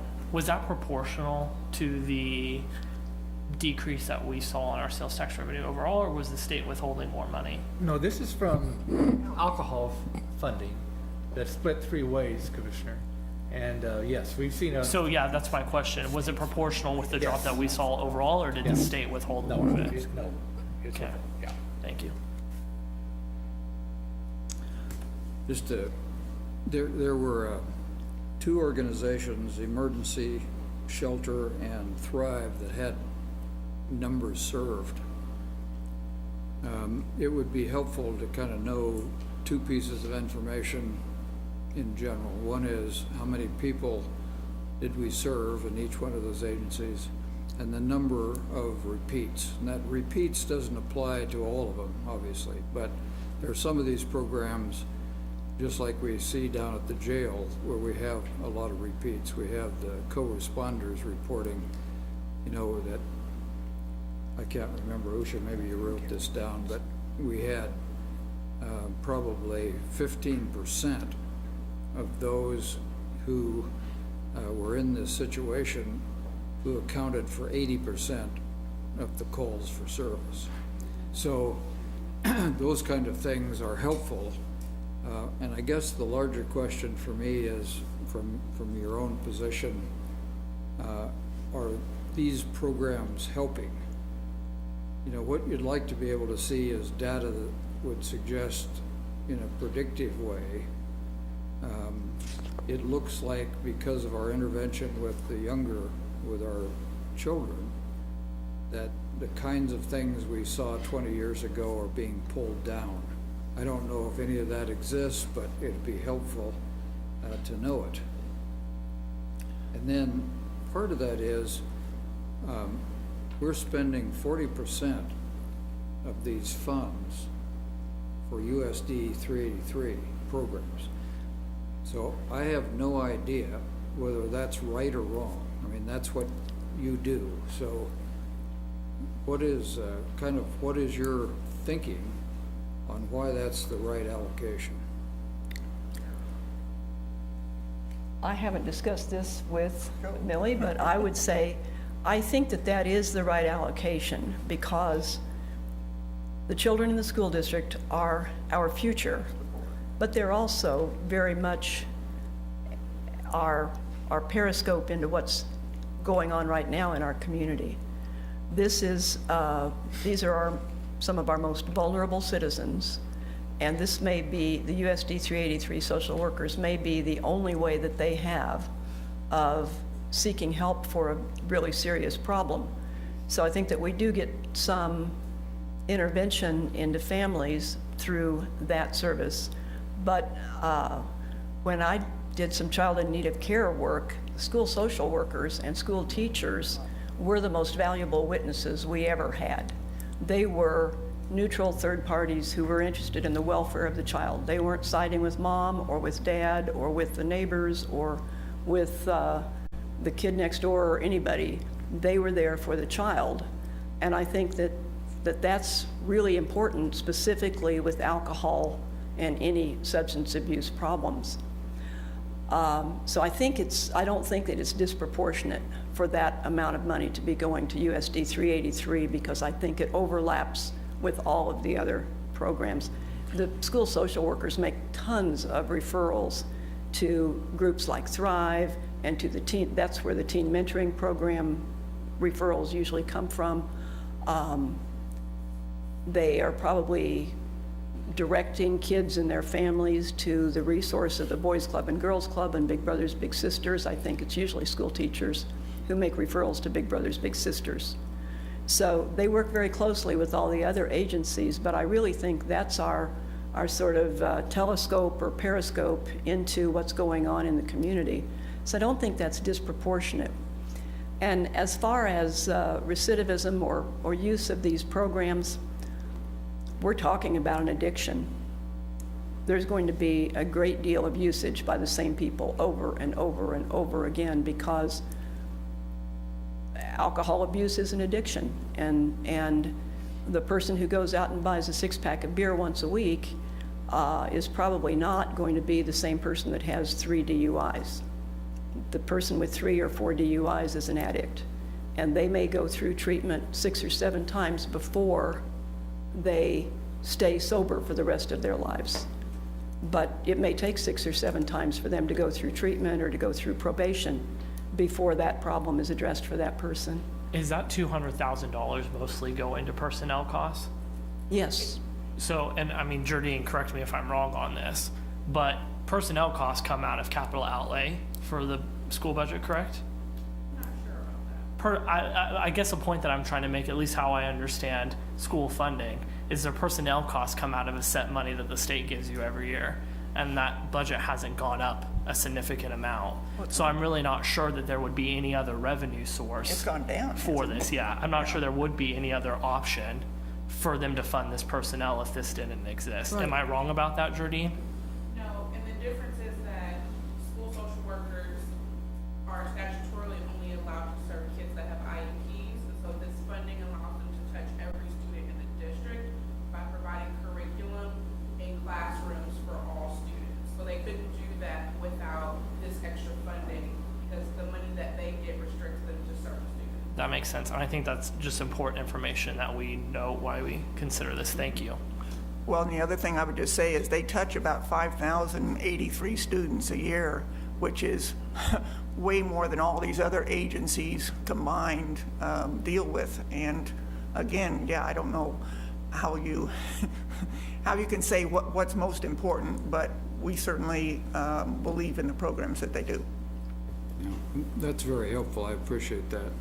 I guess one of the worries that most of us have is when we talk about recidivism, the worry is that we have only so much money, and if the probability of success is so low in some programs, then is it better spent on things that are more successful? I just, because I'm not in that business, obviously I have no gauge, so it just is a worry. Yeah, I think I see your point absolutely, Commissioner, and that's what we do in our deliberations after going over all the applications in a couple of meetings and then doing site visits and then having the public presentations. We sit there and we talk about, would it be smarter to give more money to Friends of Recovery and serve maybe 12 people who are recovering from a very severe problem and are really addressing it, or to put that same amount of money into a program that might reach 100 people, but more superficially. And that's, this money comes from the tax specifically on alcohol, so we have to restrict it to that. But that's one of the factors that we continually deal with in making our recommendations is weighing an intensive program that addresses a small number of people against a larger program that may serve a larger number of people. And there's really, we're talking about a qualitative difference rather than a quantitative difference, probably. Thank you, I appreciate it. So I have a few questions, not quite done yet. So Commissioner Dodson was saying there was just a $10,000 difference. I wanted to ask Bernie, last year we allocated $500,700 and this year it's $490,000. So I think that's where it's coming from. But how was the intake, the collection on the special alcohol services also, it decreased, I believe, didn't it? There has been a small decrease, we've noticed that. In actual collections? Yes. Is it more than 10,000? I was thinking it's more than 10,000 as far as the collections It has itself. fluctuated. We have to recall too that, as the city manager pointed out, we had some carryover before too. Right. No, I'm not even talking about carryover. But as far I'm as just the talking amount coming from the They're state, just the collection of it. yes, we've seen that level off as Right. well. Because when this happened, even last year was a little bit of a decrease. I was thinking optimistically, oh, people must just be drinking a lot less. But I don't think that's the case. I think there's just different ways people are spending their money, but also they could be leaving, decrease in population. All of these have an impact when it comes to going to our establishments or buying any kind of beer or whatever it is they're trying to do. So I think there's a variety of reasons, and again, it comes back to some of the dips we're seeing in our population right now is what I'm thinking. And I always believe early intervention is key. So when we look at USD 383 social worker funds, they do have other funding sources, but this is because for the drug and alcohol portion, and each year it had to increase because things you can't see are often the things you want to cut first. Art, music, social workers, such as that, because you don't see it as much. But I work at Ogden, and I know from Head Start onwards how much we use our social workers. In fact, now they've realized it more at the state level, where they're putting in more social workers to hire more social workers, even decreasing some of the certifications that you still need to have, but not so extensive that it prohibits people from going into social work. But this is an area we actually need more people, and we're having a hard time hiring because there's that compassion fatigue that you feel too. After a while, you realize you can only save so many. But to me, this is more of a prevention mechanism, and how you qualify that, you have to follow that child for the next 30 or 40 years to see if you had any kind of an impact. It's not going to happen in their teenage years. It might happen when they go to college. I don't know.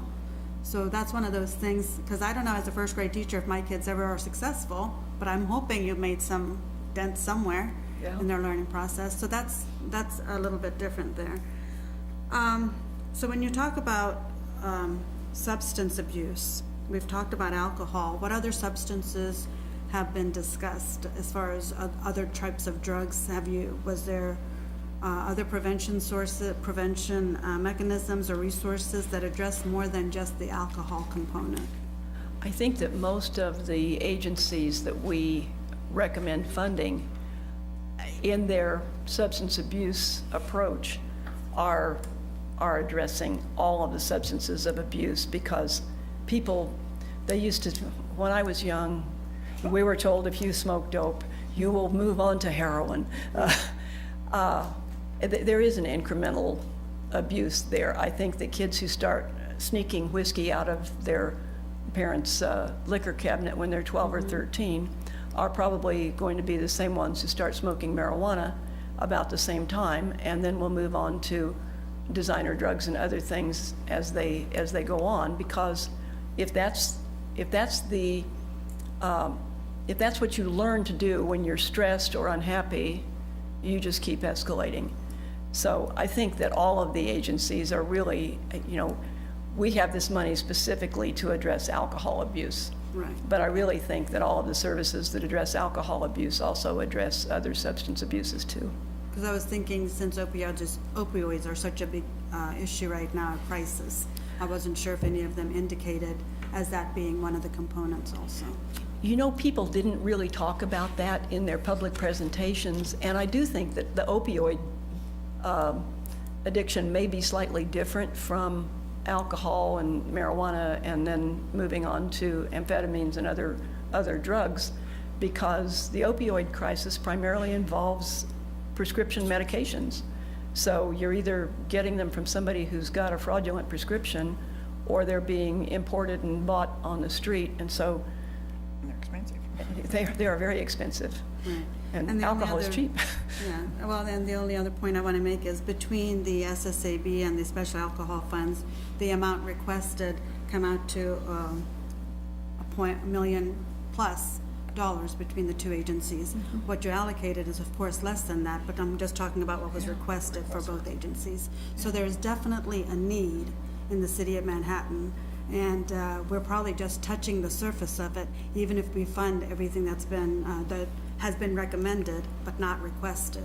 So when I see $734,000, that's a lot for a community of our size. So I feel we need to address this as much as we can from prevention level, especially from the prevention level, before it gets to where they're in jail or having to get treatment. Treatment is one of the toughest things you can do. Yeah. So I hate to be in this position, but hopefully we work with all of our agencies and partnering up together to see some of the benefits of all of these programs. Because I don't know how you see the benefits. I don't know in some of those instances. Well, and that comes back to Commissioner Dodson's questions and his reflections, that it would be nice if we could follow some of these people over a longitudinal period of time and know how things worked out for them. And I think there are people who do that, but not specifically with specific groups in our community. So, you know, it would be a good, doing that would make a great dissertation for your PhD in sociology. There you go. Okay, I think, are we Gabrielle Thompson and Millie Schroeder, thank you so much for the time that you have invested. She did a great deal. I just talk too much. The time you and your entire committee have invested in this, as well as the Social Services Advisory Board. As a city and a community, we are so lucky to have you vet these and, you know, just collapse it down to something that you can present in an hour and Well, thank you Yeah, very much. thank and- you. And everybody on our board recognizes that we're very privileged to live in a community where our city commission is willing to put this much time and effort into really understanding what we're doing here. well, we know a Thank you. lot more now. Thank you very much. Thank you all. Okay. The next presentation, and in fact, the next 5 presentations are scheduled for 15 minutes apiece. I say that without looking at the presenters behind me. But next on the list is the Manhattan Library, and the presenter will be my good friend Linda Knupp, the director. Bernie, Linda. thank Yeah. you. Welcome, Linda. Well, Yep. thank you. It's good to be here this evening, and I appreciate your time.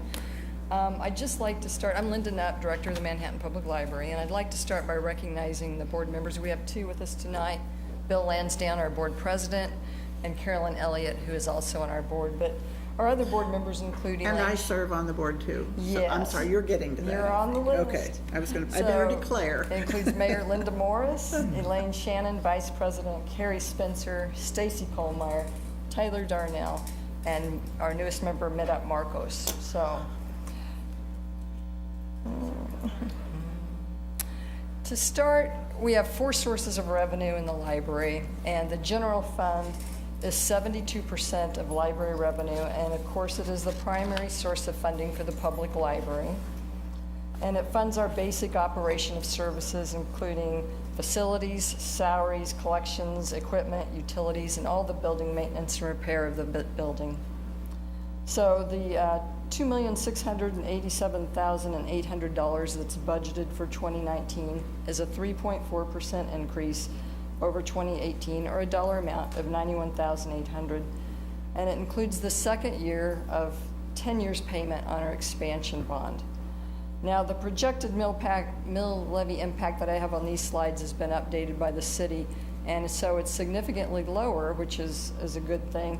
And with the city's forecast, it really is at 4.326%. Our second source of funding is the Employee Benefit Fund, and for 2019, it's $647,800. It includes the cost of CAPERS, health insurance, workers' compensation, and unemployment insurance, and it's a 6.81% increase over 2018, and that allows for increases in insurance, which we find out about later in the fall, any changes in family status that may impact that budget, and we anticipate another little increase in the employer's share of CAPERS benefits. And the projected mill impact from the city's most recent forecast is 1.044 mills. Our third source of revenue is grants, fines, fees, and interest. In addition to tax support, we get money from the overdue fines for payments on lost items, for pass-through accounts from grants and state aid. The fund is also used for same things, operations and services in general, and it remains relatively flat with continually flat decreases in state aid and E-rate reimbursement for telecommunications cost. It used to cover phone services and it no longer does that. We've also realized some savings with a recent change in our internet service provider, so our paying less will mean less for the reimbursement as well.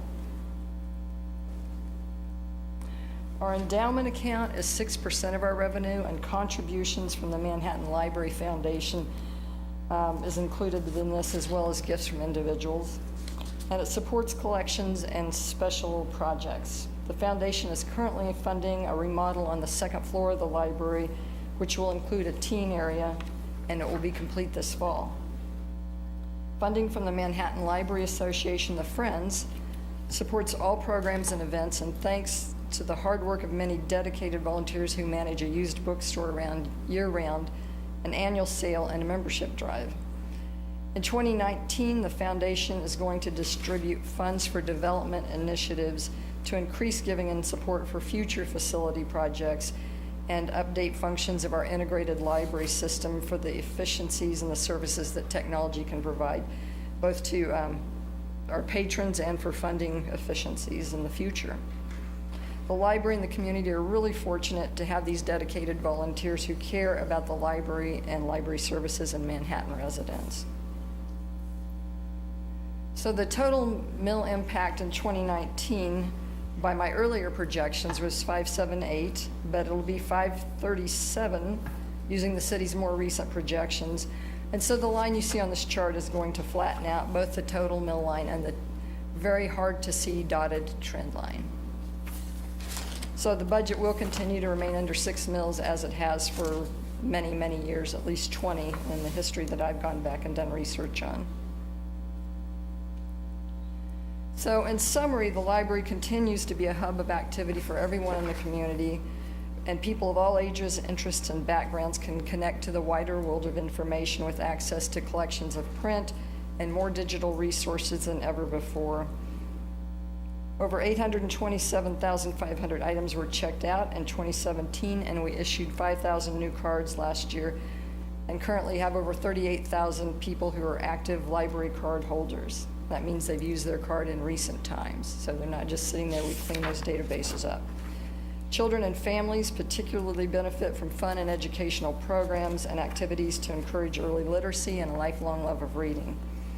And many individuals and organizations and businesses contribute financially and in kind to the success of programs and summer reading activities, which is enjoyed by all ages. Importantly, the library brings technology's benefits to everyone in the community with high-speed internet access on public computers, as well as wireless access in the library and at 4 locations in the city, including the zoo, the splash park, the pool, and the Douglas Center. Staff provide technology training and assistance to patrons in classes and with individual help. The library subscribes to lynda.com, which is a great online training resource with self-paced video instruction and modules that teach soft skills, computer, business, and design skills, and much more. And this year, staff are working on an e-card project with the City of Manhattan so that every city employee has easy access to lynda.com for staff development and learning opportunities.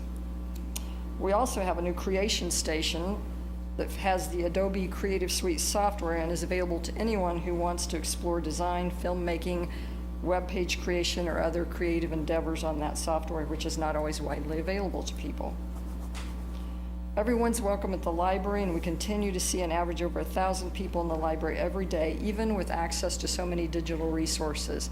It's like we have 2 locations now, online and in the library. With 4 public meeting rooms, we see an average of 30 times a week of those rooms being used by groups and organizations. And by the end of the fall, the 2nd floor remodel will be complete and feature a teen area. We've seen the success of the children's services that's translated into teens as they grow, and they're too big for the kids' room, but ready for an area that features the collections and resources to ensure that they have a place in the library and the community. As I mentioned earlier, the people who support the library by volunteering are exemplary members of this community, and that includes our dedicated board of trustees, our summer teen volunteers, and individuals who assist with children's programs and book mending on a regular basis. And it also includes groups who come in, like tonight we have the College Hill United Methodist youth group of 5th and 6th graders who are dusting shelves this very evening for the library. So, in closing, I appreciate your time this evening, and I would encourage everyone to visit the library and get a card and take advantage of all the resources that are available to everyone. September is National Library Card Month, and we'd love to see every resident with a card, so don't wait until September to watch for the promotions and programs we'll have. Library cards really are power cards, and they're free to anyone who can apply for one by visiting the library or even beginning on the library's website. So thank you for your time. We appreciate your support. I have a quick question. Okay? The increase in the mill is slightly higher, not much, but slightly higher this year than it has been in really about the last decade. What is most of that increase going towards? Just the dollar amounts that you have seen. And if you have the full financial statements here, some of those go towards salaries and benefits, and probably about, let me check my pie chart. I know you kind of broke it down, and that's very helpful, but I guess my general question was, in any of these funds, did you see an increase in expenses? If you look at the financial statement, 4.71% is an increase in salaries, and so that is, we're a very people-intensive organization. Is that because of additional personnel or just COLA increases? Most of it is the increase in COLA, but we are adding 1 position with our new teen area. So I asked Ron the same question earlier. I'm a big supporter of COLA increases, right? I expect one at my work too, but it's also not sustainable for us as a city long-term to have to raise the mill levy every year to give COLA increases. So is this a trend that you see continuing, or, what can we do in the long term to make sure that COLAs are important, but it's also not, we can't raise the mill every year for COLAs? All right. Part of that is for that, and part of it is for a new position. And then, of course, your salary line always impacts your benefits budget, to some degree. We follow whatever the city does to keep in line after a joint study that was done 2016, I believe was the last one, to look at our classification schedule, see if it's in line with other libraries, with regional salaries, including city employees, K-State, and other things. So we've kind of stayed in line with that. We'd probably be looking at another study in about 2020. But this is an $80,000 increase with 1 position and those raises. Other increases in that line are not as significant. So. Okay, that makes sense. I appreciate it. Thank you. And I think there's as long as you're under that 6 mil, is it 6? It is 6. Yeah, and so far, I think the Manhattan Public Library runs a pretty tight ship. And from what I've seen, it's right in par with what you've done in the past. So there hasn't been that much of a dramatic change. All right. And of course, there's always talk about not doing the 6 mil, but that's often been the way it's been dedicated for library, kind of like for RCPD, except this is, we don't negotiate that. We expect you to do that on your side. We can always look at it as far as going into the details of how you budgeted, but often it's been you're held to this amount, as long as you stay under. The library is governed by, charter ordinance that gives them 6 mills, and that's why we've we've always used that, but the kicker there is the employee benefit fund is not in that charter ordinance as required.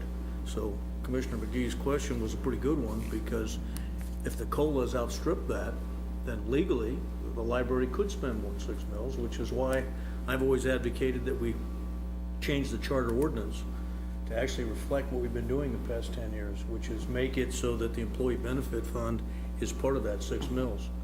And then you've got something you're working in. It's 6 mils maximum, and it would be established by that charter ordinance. And of course, if the appraiser, what values of properties went up 2.2%, so that constraint would still allow for, steady growth, because as the city goes, property values would grow.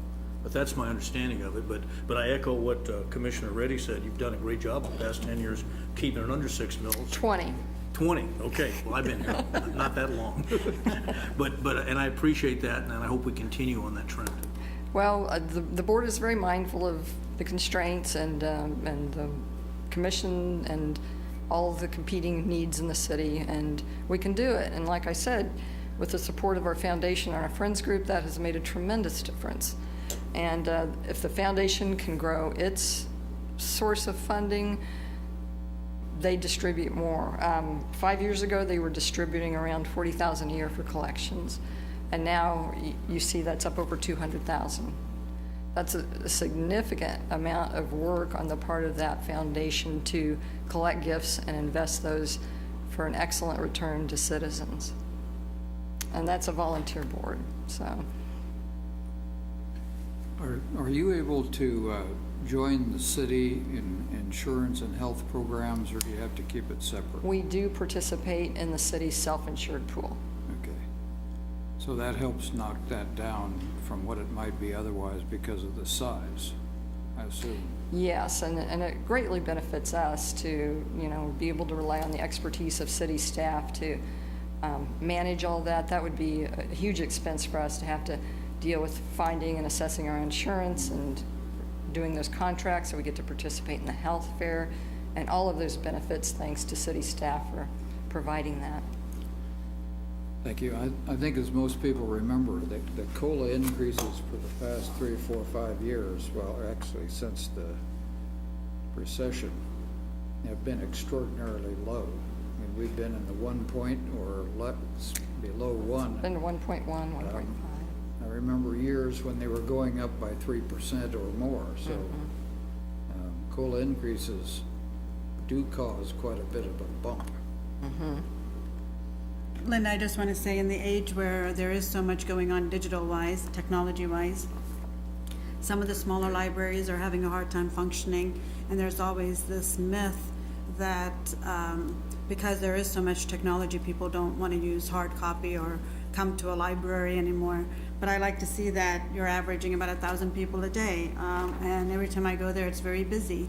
So people still like their libraries. They still like to have a book in their hand, and all the family programs and the children's programs that you have in there, trying to promote literacy in a variety of ways is essential. And the library has always been one of the gems that we have in Manhattan, Kansas, and everybody that comes here who have children have visited the library. And I think it's proven when we were extending that children's portion of the library, there was always these rumors or questions, is it going to be successful? And that is constantly busy. So I think it's well worth our money as a community to invest in our library.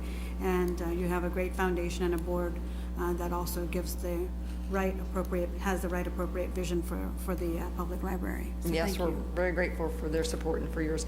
I'd like to say that the average use per card holder, if you say check out so many items, it was up to 21 items per card holder on the average last year. And that was up from 14, 15 the previous year. And a lot of that is digital things. So anybody who downloads, we have several sources for downloading ebooks and audiobooks.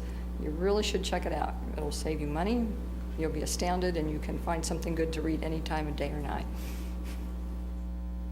Linda, I just need to say that I appreciate the library. I'm in and out of there pretty often, and as part of the board, I'm also more familiar than I have been in the past with the programs offered by the library. And I know that that you were always interested in.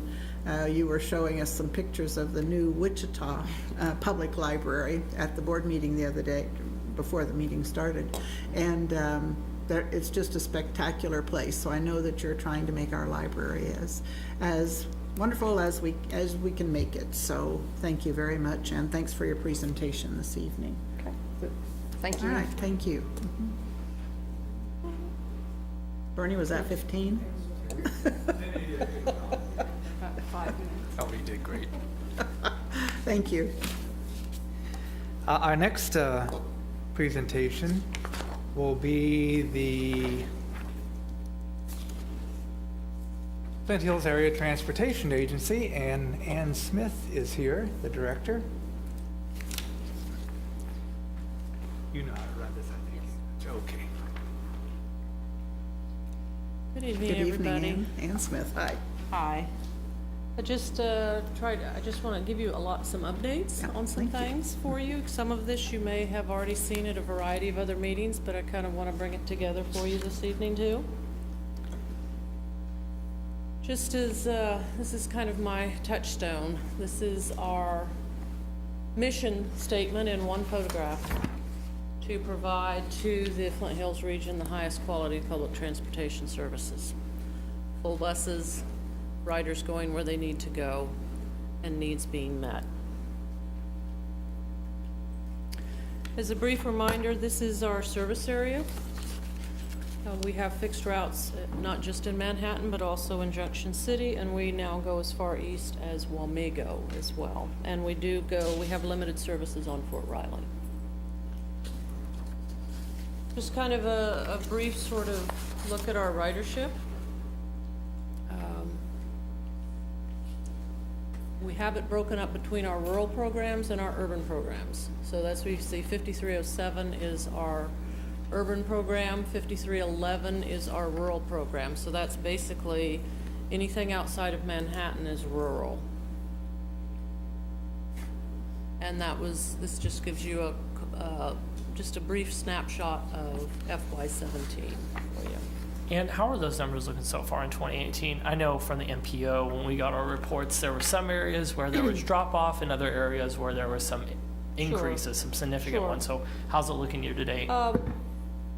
It's been continuing along the same trends for the fiscal year. We're seeing some increases. Riders on campus are increasing.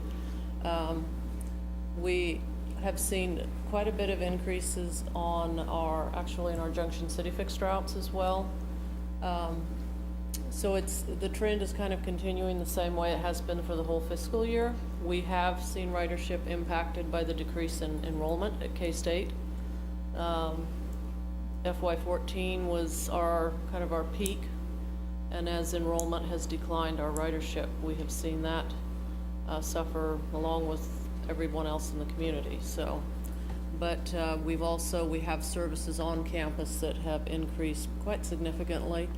The Park and Ride has increased quite dramatically. We've increased frequency and vehicles on that service, and right along with that, it has increased substantially. Great, thank you. So this week, Google Transit is live. So it currently has our current fixed routes on it, but we finally have it live thanks to all the great help over at the MPO. So come August 6th, we will start operating the new fixed routes. And these are those, just kind of give you a reminder, in purple is our K-State services. We will have a total of 5 routes: green, red, yellow, orange, and blue. And as a brief reminder to you, currently our routes only cover about 45.5% of communities. That is to say, they're within a 5-minute walk of a fixed route bus stop. The new services will be almost 83% of the community will be within a 5-minute walk. We essentially are hitting nearly every single one of the medical services within the community, as well as all of the grocery stores. And 3 of the 5 routes will have a 30-minute frequency. Currently, all of our routes are an hour frequency, so that's a significant improvement on frequency as well. And all 5 routes will run throughout this year, not just during the school year. Right now, only 2 routes run during the school year. Or only 2 routes run all year round. We are planning to have a little bit different look to the buses and the bus stop signs. I think we've shared this with folks at the MPO. It's been very, very helpful to us. I can't say enough good things about all of the work that Stephanie's staff and she have done to help us out. So now when you go to the bus stop sign, there will be these bus stop signs along the pole so that you will be able to see where you are, and it will help you to maneuver where you want to go. For those who still want a static schedule, we'll have that squeezed on there as well. And then we will have the Google Transit. We'll have brochures around town. We still will have a bus tracking app as well. That's not out yet, but it will be soon. Just as a brief picture I know we're talking about this next week, but this is the bus shelter design that we've been working with K-State on, and we'll talk more about that next week. But we're really excited because we did receive funding from KDOT to do some improvements, access to transit, construction projects, and place some passenger amenities and benches around town. So that's going to be a significant change from what we have right now. So, but that's kind of a foretaste of next week. But one thing I do want to share with you is another project that we've been working on that's going to tie directly into the Manhattan Citywide Fixed Routes. We've partnered with KDOT, Florence, the Job Corps, GTM, to expand service to Ogden. So what we are taking is our intercity shuttle. It's now being rebranded as the K18 Connector. And the Manhattan side, basically, of the K18 Connector will now function as a fixed route. And it will tie directly into the fixed routes in Manhattan. We have a partnership also with the Howe Foundation to really make this happen.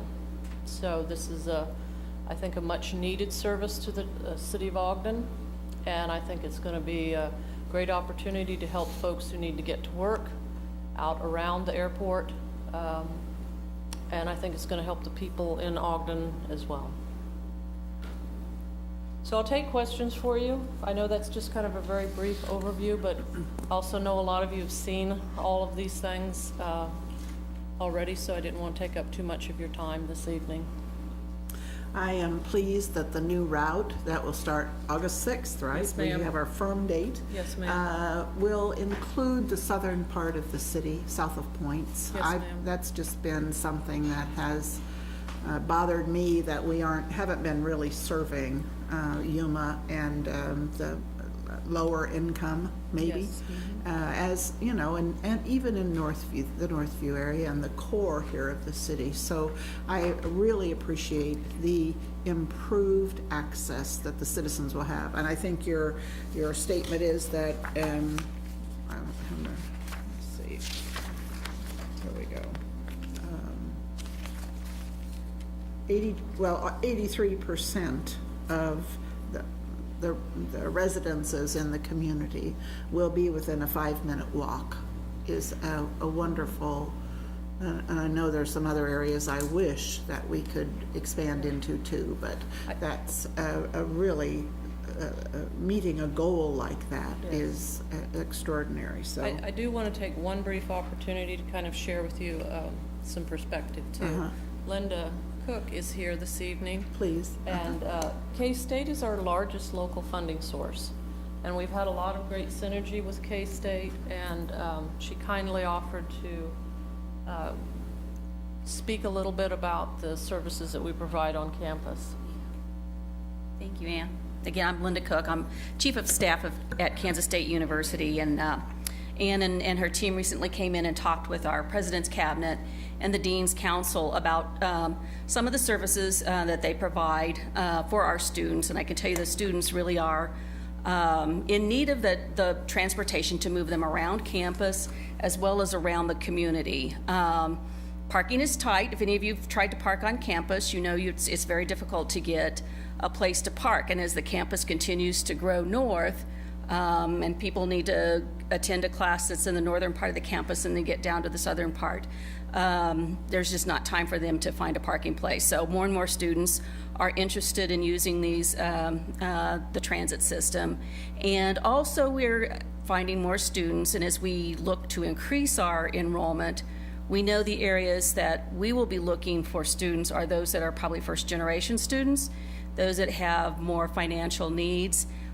They won't have vehicles to get them around town, to get groceries, get back and forth to apartments. So we know this type of transit system will be very important for them, and a decision maker, or it'll add to the decision in coming to K-State to know that they have that kind of transportation.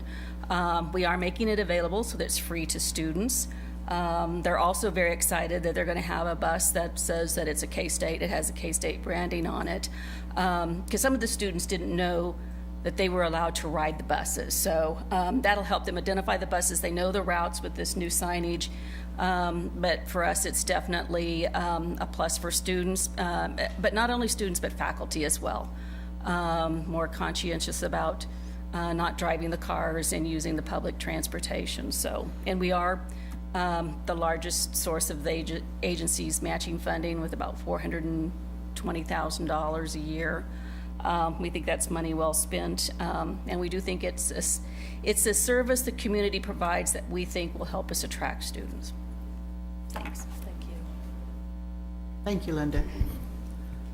Your partner, you know, that's one of the important things here is too, is our transportation system is so interdependent, and the partnerships with K-State and Junction City, Geary County, Wamego, Pottawatomie County, Manhattan, Riley County, it all comes together so that we have a much stronger ability to serve our people rather than one entity trying to go it alone. Right. So this is the kind of regional thing that we're really looking for, and I couldn't agree with you have more. achieved. That trying to forge those public-private partnerships is, I think, the only way to go in terms of sustainability. And now that you're involving the major employers, that's, I mean, I think you've been doing that in a small way, but this seems a more robust way.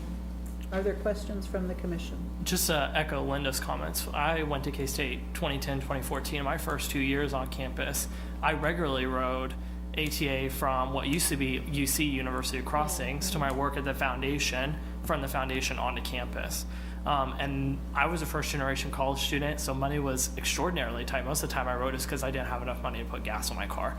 So without that service, it was an imperative part of my experience at K-State. So I think that we missed that important link, so I'm very glad that you brought that up. The other thing that I just want to bring up about ATA, I've been really excited to be on the NPO, see how this developed, especially with all the exciting things that we have going on this last year and this upcoming year.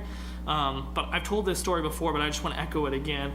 I live in the Northview area, and it is not uncommon for me to go to that gas station right on Fort Riley Boulevard and see people shopping for groceries. It's not uncommon at all, and we have really no trail connectivity up into that neighborhood yet. Right. So that's why we see people walking down Fort Riley Boulevard, and that's why I see people overpaying for groceries in a gas station because they have no way to get down to the lower part of town. So right now, ATA is really the only service of access to transportation that area has. Right. So this has to be an imperative for the commission to keep supporting.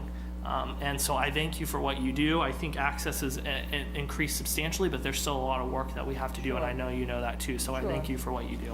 The routes are always carved in jello. They're never carved in stone. We are having some additional stops in the Northview area. But you're right, exactly. We looked at trying to expand stop locations along McCall Road. There's no sidewalks. So that makes it really tough. but there's Linear Trail, so it's like, we're almost there, we're getting there. So yes, thank you. You remind me, Ann, of the, kind of the breakdown of the number of the standard or larger bus versus vans or Yes. smaller buses? We have one Ford Transit that we purchased almost 2 years ago. That was $1,500 less than a full-size bus. This year on the order, the Ford Transit's actually cost more than a full-size bus. So that's very frustrating. I think one of the issues that KDOT is sort of getting ready for are the increases in the Buy America requirements, where it's getting harder and harder to get those vans to be Buy America compliant. The Ford Transit that we have, given the configuration and the need to have a lift in it, it only seats about 7 people. So that doesn't really help us with regard to capacity. It's been, I won't say it's been a lemon, but we've had a lot of issues with it. So it's been a mixed bag. Yeah, when we talked about this before, we were thinking, well, you've got a fairly large bus going on these on-demand calls, which Right. are largely out of the city, I would expect. And therefore, it would have logically argued that a smaller vehicle would have saved us some money. Yeah. So on I know the initial cost is, you said $1,500 difference, but is there an operational cost difference? No, They- all of our drivers are required to have CDLs. Right. In But term- gasoline use and things The like that? gasoline use, I will find out exactly how many miles per gallon that vehicle has been getting. They said they told us they expected that it would get a little bit better gas mileage. So far, the maintenance has been an issue on that vehicle. On the one hand, it's a good experiment to see, over the next couple of years, how is that vehicle gonna perform with regard to maintenance? How is it gonna hold up to the use that we put it through? Right now, it does travel across the region. It is one of our vehicles that's on the K-18 connector every day. So it's putting a lot of highway miles on that vehicle, but from time to time, capacity becomes an issue. Yeah, So, almost like you're damned if you do and damned if you don't. thank you. Yes, sir. We talk about Adibus a lot and the service you provide, and the numbers are always good. But there's been a decline in international students. Have you seen that impact on your ridership? Absolutely, we have. There've been a couple of small groups this summer. I think 2 weeks ago, we provided some passes for a group of international students, and I believe there's another coming, but short term, yes, absolutely. Because they're used to using public transit, not to mention they don't have a car. Correct. So I often see them on the Green Apple bikes or on Adibus. So we try to promote that as much as possible so they can also visit everything else in our community. And I Correct. think they're getting used to that. But for most of these students that come here, they have an adequate public transportation system in their own countries, and they're surprised how far behind we are on some of those initiatives. But the second biggest funding source for you is Geary County. Yes, Has their ridership also increased, or Yes. they're at like $207,000? Right. Because that's the budget.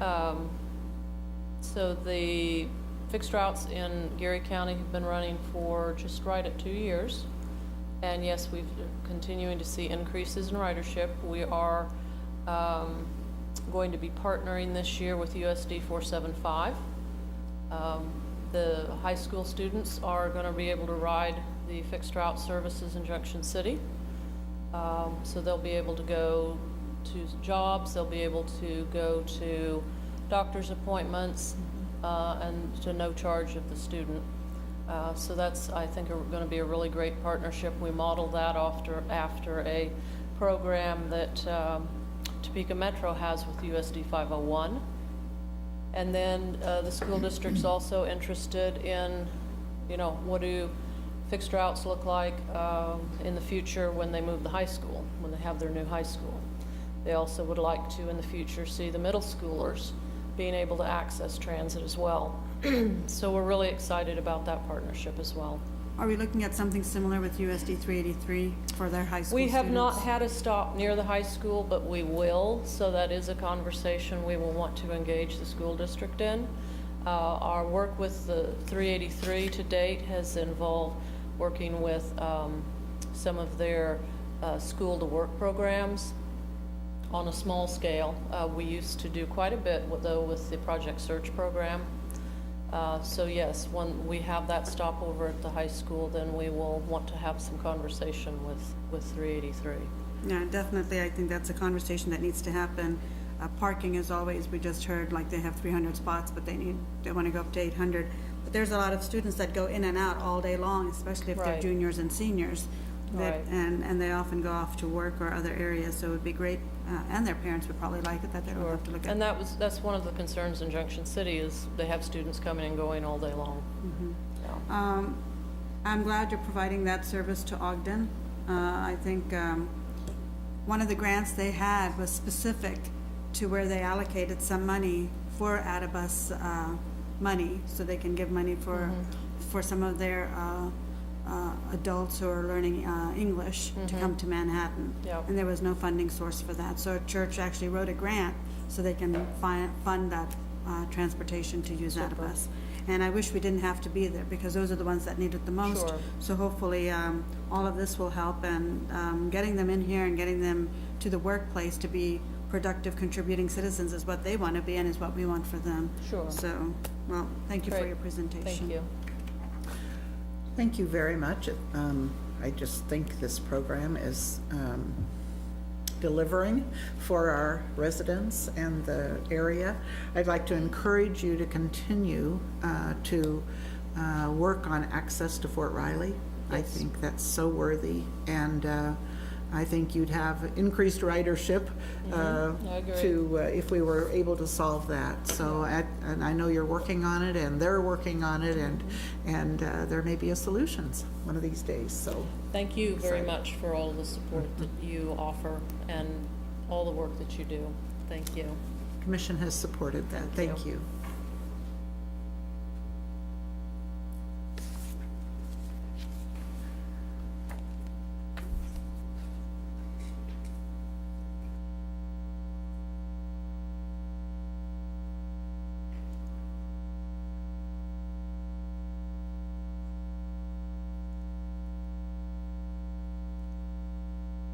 Well, I knew this was going to happen. Okay, Hillary, I need your help.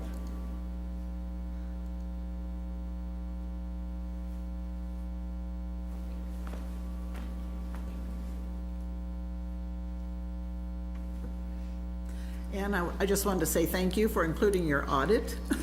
I think we didn't get an audit from anyone else that I saw, but you were very forthcoming with all the information, and that helped us make sense of it. So I was just filling in time, Bernie.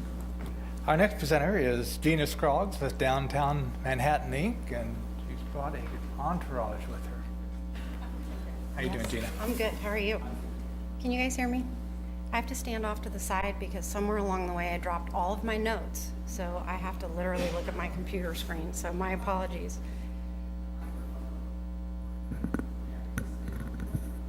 Oh. How's that? Good? Okay. I also have a sore throat too. So good evening. Thanks for having me. As is customary, I usually take just a moment to recognize a city employee that has been super helpful for downtown. And this year, I just could not decide between two employees that really have saved the day for us. Excuse my sore throat, please.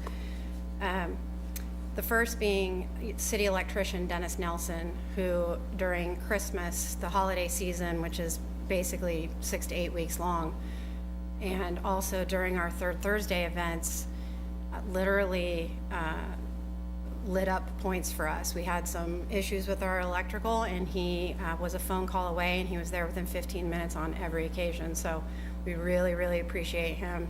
Made for a better experience for our patrons. The other person I really need to thank is Matt Lamb. He's with Parks and Rec, and he was really instrumental in the logistical success of the Mayor's Holiday Parade last year. That was a phenomenal parade in every respect. I know it doesn't seem like a big deal today or tonight, but it was when it was happening. And Parks and Rec staff and Matt Lamb, who was on my end in downtown, was so great. We really had just a flawless parade. So please let them know, Casey, wherever you are. Downtown Manhattan should make you very proud when you walk down Poyntz Avenue. I know it makes me proud. The down payment that city leadership made several decades ago on our future triggered a multitude of reinvestments over the years, year after year after year. We have sort of ignited existing stakeholders and new commercial partners to reinvest in downtown all of these years.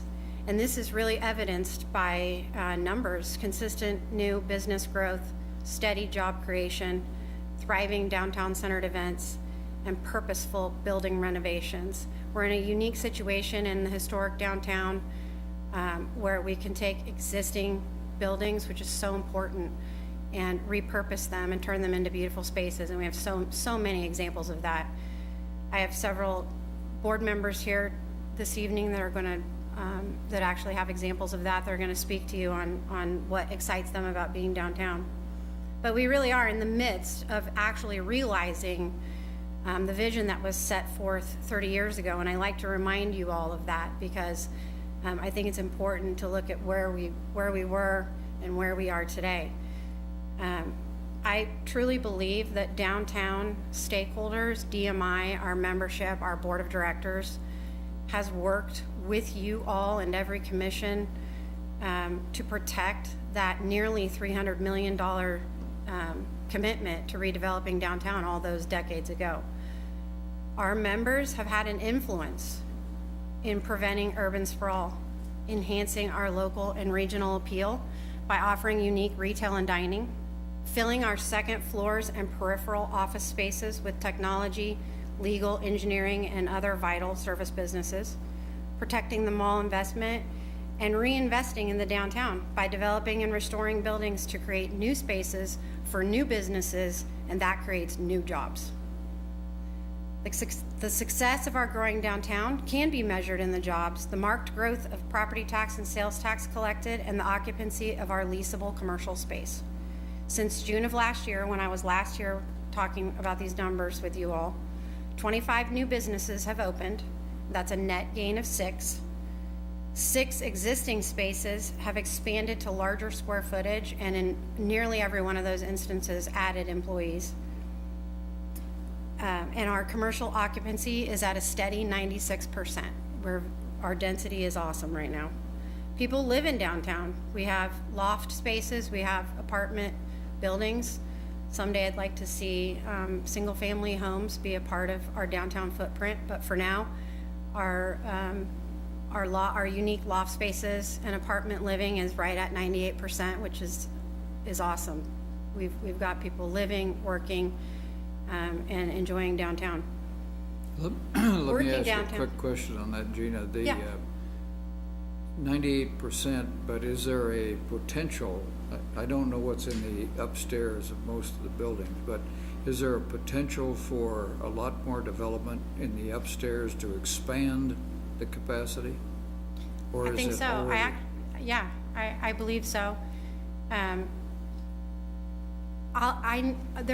We actually did a study, and I can email you some numbers, but I have a board member here who has that exact example going on in a building that she owns. The answer is yes, and I'll be happy to get you that information. It's really kind of interesting information because a lot of people don't know what's upstairs unless they're going to an attorney or an engineering firm. They don't realize that people live there. There is livable space up there. Some of it's very state-of-the-art, very nice. People are working downtown. During 2017 and the first quarter of 2018, 324 new jobs were created, and that's reported by our business owners and managers. Approximately 2,380 people are employed downtown. That includes the mall and the Riley County offices, but that number does not include the Manhattan Marketplace, which is the north side of our footprint. It's sort of a transient area as far as employees, and we have a hard time collecting numbers, but there's a lot of employees, excuse me, over there. In 2017, the downtown, within our legal boundary, collected $1.9 million in property tax. In 2017, the downtown, from within our legal boundaries, generated approximately $75 million in sales tax. This DMI will host or partner 13 annual events in our district in 2019. We do annual surveys, as you know, and the number one overwhelming request and desire from both our membership, our board, and our patrons was events. As you know, I was up here last year talking about an event manager, which we have, and we're so blessed. And as you know, our newest event, Third Thursday, was an awesome answer to that call right out of the chute, and it's off to a great start. And I really cannot go any further without a special note of thanks to Manhattan Arts Center. Their dedicated volunteers have provided just an amazing Third Thursday experience with, just in the first two events alone, we've had 27 musicians, bands, artists, entertainment groups that have been provided by the Manhattan Arts Center. So that's a great partnership for us. Our neighborhood is woven together, as you know, by hundreds of committed investors, property owners, business owners, and visionaries, some of whom are here tonight to add personal insight. And the first person that I would like to introduce is Mary Fisher. She's the owner of Gaia Salon and the Union National Bank building, which is on the corner of 4th and Points, where Celebrations of the Heart is on the corner there. And she's a member of the DMI Board of Directors. After we have a few of our business members come up here, I will stand for questions. Thank you, Gina. As Gina said, my name is Mary Fisher. I am currently a board member of DMI. I am also a member, paying member. I wear many hats tonight for you. So my first hat is I am the owner of Gaia Salon and Spa. Our business has been downtown for 21 years. We lease our current space at 421 Points. I have 15 employees. We service over 800 guests a month in our little space there. 6 years ago, my husband and I were given an opportunity from Glenn Axelton to purchase a building downtown, a historical building, Union National Bank. And SMLM Properties was born. And so currently that building, we house 7 businesses. We have 4 on the street level and we have 3 upstairs. We are in the process, I first said we're in the beginning stages, but it's been 2 years. It's not an easy, I'm learning a lot, of planning a renovation for our building. And when we're done, there have been many plans drawn. Many people have approached us with ideas. At the minimum, we will take that building from 7 businesses to 10, and 1 to possibly 2 to 3 apartments, lofts upstairs. One of which my husband and I will call home. And so as you can see, I'm pretty invested downtown. I love our downtown. I can't say it enough. I'm going to move there. So as one person, I represent downtown as a board member of DMI, a DMI member, as a small business owner, a leaseholder, a property building owner, and by next year, I hope to be a homeowner resident downtown. So, Okay. thank you. Thank you, Mary. That's quite a endorsement, yes, with all of your different hats. Thank you. This is Jocelyn Guilfoyle. You might recognize her. She was with the mall for many, many years as the marketing director. She is a DMI board member and currently the general manager of Bling. Good evening. Hi. My name is Jocelyn, and I'm here on behalf of DMI as a board member. I've had the great opportunity of working in downtown Manhattan for the last 14 years, as Gina mentioned, both on the property management side and now within the small business realm. It's been a joy to really see the successful efforts of the unique partnership that we have between the city, DMI, the mall, and other entities in downtown. And that's helped to develop and grow the downtown through several projects over several years, as Gina had mentioned. But I think everybody's always been on the same page. It's been one vision to have a beautiful, walkable neighborhood. And now being on the small business side, I really get to see that in action every day. We have clean, walkable sidewalks and streetscapes, the beautiful blooming flower baskets, the twinkling Christmas lights, all those things that make our downtown area super special and what our patrons look forward to seeing every year. The events that Gina and her team are bringing to downtown at the request of our patrons, at the request of our membership, have been phenomenal. And everybody from our out-of-town patrons to our local loyal customers are getting to enjoy that. Bling has been in downtown for 7.5 years and has benefited from these events and these efforts. And we are definitely looking forward to the future and the excitement that these plans have for us. But we just wanted to thank you for letting us speak to this, and thank you for helping this vision stay alive. Thank you, Jocelyn.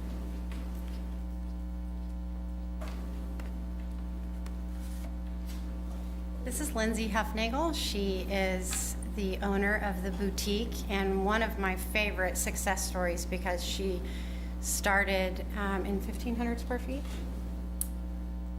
Oh, if we go way back, less than that. So she was on the other side of town, came downtown, 1,500 square feet, and now she's on Points Avenue in 3,800 square feet. So super successful small business owner. You could have just read my card. I'm Lindsay from the boutique. Like Gina said, I originally started my business on the west side of town in 2010. I moved to 4th Street in 2014 and since expanded and moved to Points Avenue last fall.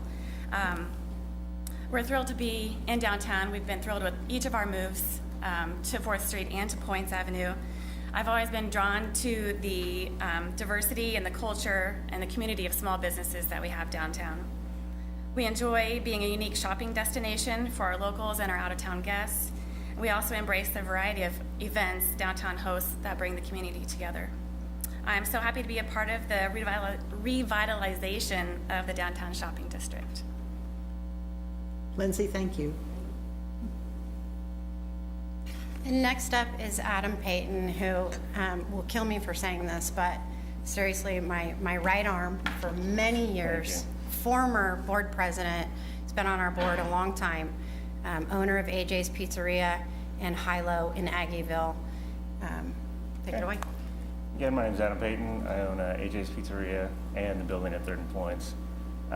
This year, this month actually, was my 10th year in business. And in that 10 years in business, my business has doubled, and I've seen increases every year. And I wish I could stand up here and say I've got this restaurant thing all figured out, but it's farther from the truth. It's all the amazing development that's gone around that's kept me. It's been a big boom to my business, the amazing events, the DMI. Basically everything that's just kind of going on around has been what I feel is the reason for my success.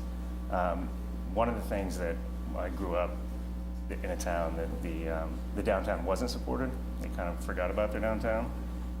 We always had development because the chains moved in because land was cheap, but the town kind of lost its identity. There wasn't really, they lost their local businesses, there wasn't a local dining scene. It was just kind of a generic place that, you know, was all chains. Right now there's a big push, and I really hope they succeed, and there's a lot of people that are doing a lot of interesting things there, but the road ahead of them is pretty long, and it's going to be very, very expensive to get that identity back.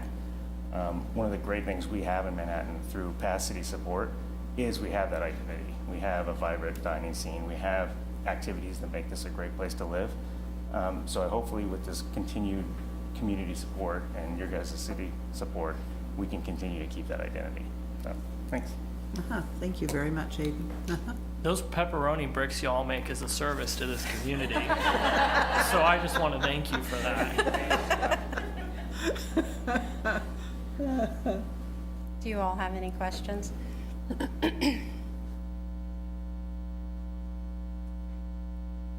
Wow, that's easy. I know, serious. You're asking for the same amount of money as last year, Yes. right? Same And, amount. Yeah. Morgan. This is Morgan, my new event manager. She's been with us since March and jumped right into, wow, third Thursday, and now she's working on our big sidewalk sale and Christmas. First meetings for Christmas are already taking place next week, and Little Apple Urban Quest, which is our partnership with Aggieville, so she's got her work cut out for her. Glad to meet you. Thank you for coming this evening. Yeah. Since you're searching for questions, I would like for both you and Linda to consider maybe consolidation under the Chamber of Commerce, the CVB. You know, we're always searching for help when we're doing marketing and things like that. And I think there might be some synergy that could be created, whether it's managing, coordinating events, all of those kinds of things. If we took advantage of the kinds of resources that the CVB has to do those kinds of things. So, no comment necessary. I just ask you to think about it a little bit and maybe just let us all know what the pros and cons of that might be. It's a good thing you didn't want me to comment because I don't have very much information about this. I know there's been some kind of discussion, but I haven't been invited to the discussion, so I can't even, I'm not sure what it is that you want me to think about necessarily, so maybe we could talk about it. Yeah, I'll be glad to send you kind of what's in the proposal. Yeah. Thank you. The only general comment I have, I work in the downtown, so spend a lot of time down there. But I love even the 8 years that I've lived here. Downtown looks very different than when I first moved here. Yeah. The only thing that I think we're lacking, and I know it's something that you're thinking about all the time, and we're going to discuss it on Friday over lunch, but I agree with you in the single family housing footprint, helping that, but also a build out of more lofts, particularly that were available to purchase. Yes. I think that's something that we absolutely, opportunities we lack for young single professionals in this community who want to make an investment, but the investment of a single family home is too much. And really the only two areas in town we have an opportunity to do that are Aggieville and downtown. So it'd be something that I really encourage you to keep exploring and keep pushing on. We've got some business people in town now that have a waiting list for people who are looking for condos that they can own. It's there. We're right there. If I were to move to Kansas City tomorrow, I'd buy a loft downtown, 100%. Yep. $110,000, live in a beautiful loft downtown. I want that same thing here in Manhattan. Thank you. Agreed. Okay. Gina, Thank you. Thank you very much. We appreciate your presentation.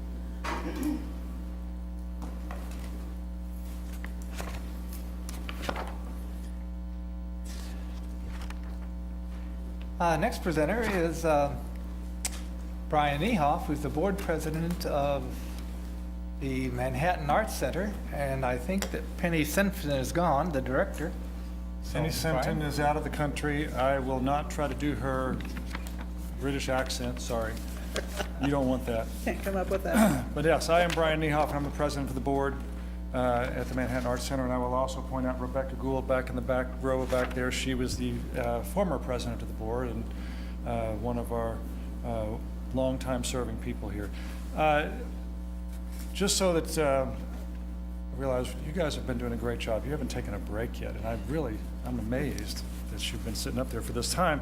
So I have a lot of slides that Penny wanted you to see, and I will try to go through them fairly quickly and then get to the crux of the matter, which is our ask. But it's basically, I will tell you up front, it's basically the same as it was before, but you're getting so much more bang for your buck right now. So it's a pretty amazing story that I want to tell. You know about our theater and our music shows. You know about the Birdhouse series. You know about our art gallery and all the classes we have for kids and adults. And what I want to focus on are a number of other things that we've been doing that you may not really know about, but represent a lot of partnerships that we have going on with the center. These are all the things that we do. So one of the first partnerships we have is with Fairy Godmothers. This is the lingerie luncheon. I've never been to this, but nonetheless, it's a group that collects not just lingerie, but also pajamas, housecoats, slippers, monetary contributions. And then these are distributed to the emergency shelter, the crisis center, Big Lakes, and Homestead Ministry. So the Arts Center is more than just an arts center. It is a center for the community in any way we can help with the needs that are there. Clearly, though, the center is about local arts. I mean, this is our niche is local arts. But this particular picture is of the barbershop chorus called Timeless Acapella. We're not just doing our own shows at the MAC, we are also open to community shows in any way, shape, and form those can come in. So we try to accommodate when groups want to be a part of our shows. They came to us, wanted to know if they could perform at the MAC. We managed to find a date for them in our busy schedule to do so. They brought a full house with them and did a wonderful job there. We also have partnered with the Manhattan Nonviolence Initiative to reestablish Empty Bowls. It's a fundraiser to fight hunger. Some 300 people were involved in this project with 250 bowls made and donated by local potters. Studio space and clay donated by the MAC. Soup and bread for Soup Day were donated by Blue Stem Bistro, Cox Brothers, and Redina's. The event raised just under $2,700 for Common Table. As Gina just mentioned, Third Thursday, this one picture doesn't capture it. If you haven't been down to Third Thursday yet, put it on your calendar. It's the third Thursday of every month here, so up through September. We had at least 200 people come to the very first one in May. We had about that many last Thursday, even despite the fact that the Stampede was going on. We still did a really good job. The weather was perfect last week with that. We showcase a lot of artists, musicians, and as Gina said, the shops and restaurants and owners of those places downtown who remained open during the time Third Thursdays have been going on, they saw a little bit of bump in sales. In fact, I think we actually completely shocked the new Mexican restaurant downtown last Thursday. I don't think they were ready for the crowd. They got a chance to show off how good they really were that night because it was packed and they had a waiting line going out the door. So we christened them pretty well. We also have, Manhattan Arts Center also works with the elementary school PTOs to bring cultural programs. Here you see a cultural kaleidoscope program from this past year. This is an all-day program that most schools cannot afford on their own. We help bring in a storyteller, Rich Castro. We also organize the Young People's Concerts for students in kindergarten through third grade. Thanks to an anonymous donor who paid for all the school busing to these concerts this year, we were also able to help Ogden Elementary have many musical instruments in the past year through the same program. And then at the end of their year, at the end of year awards assembly, Ogden presented us with this very giant thank you card. So we're very pleased to have those sorts of partnerships. In the Chamber of Commerce Classroom to Career program, we were paired with a fourth grade class at Lee School. During mutual visits, we informed the students about careers in the arts. Here you see students visiting our costume shop. They love to see, the behind-the-scenes piece of what the Arts Center is all about. We operate on a very, very slender budget. We have 4 part-time employees who do all of this, and it's an amazing thing. And how we really accomplish all this is through volunteers. We have over 300 volunteers who help with everything from tearing tickets to showing people to their seats to office tasks, coming in and helping us with marketing. In this photo, Michelle Ward on the left is one of the staff members in the MAC. Tony Crawford in the center is our volunteer of the year for this past year, and our intern that comes from K-State is our Wildcat of the Year award winner. And we just truly appreciate all the volunteerism that happens to help make the MAC what it actually can do for the community. Community School for the Performing Arts is our collaboration with the School of Music, Theater, and Dance. As I will tell you, Michelle Ward on the left, her husband is the director for the School of Music, Theater, and Dance at K-State. Makes for a nice connection. So we've utilized this connection. It's taken off much faster than we'd hoped or dared to hope. Between our group violin classes and C-SPA classes, we have over about 91 students who've enrolled for the summer. Total enrollments in all the classes for children all year up to date is about 707, 518 of whom are children and young people. So here you see 4 C-SPA students performing their end of the year concerto.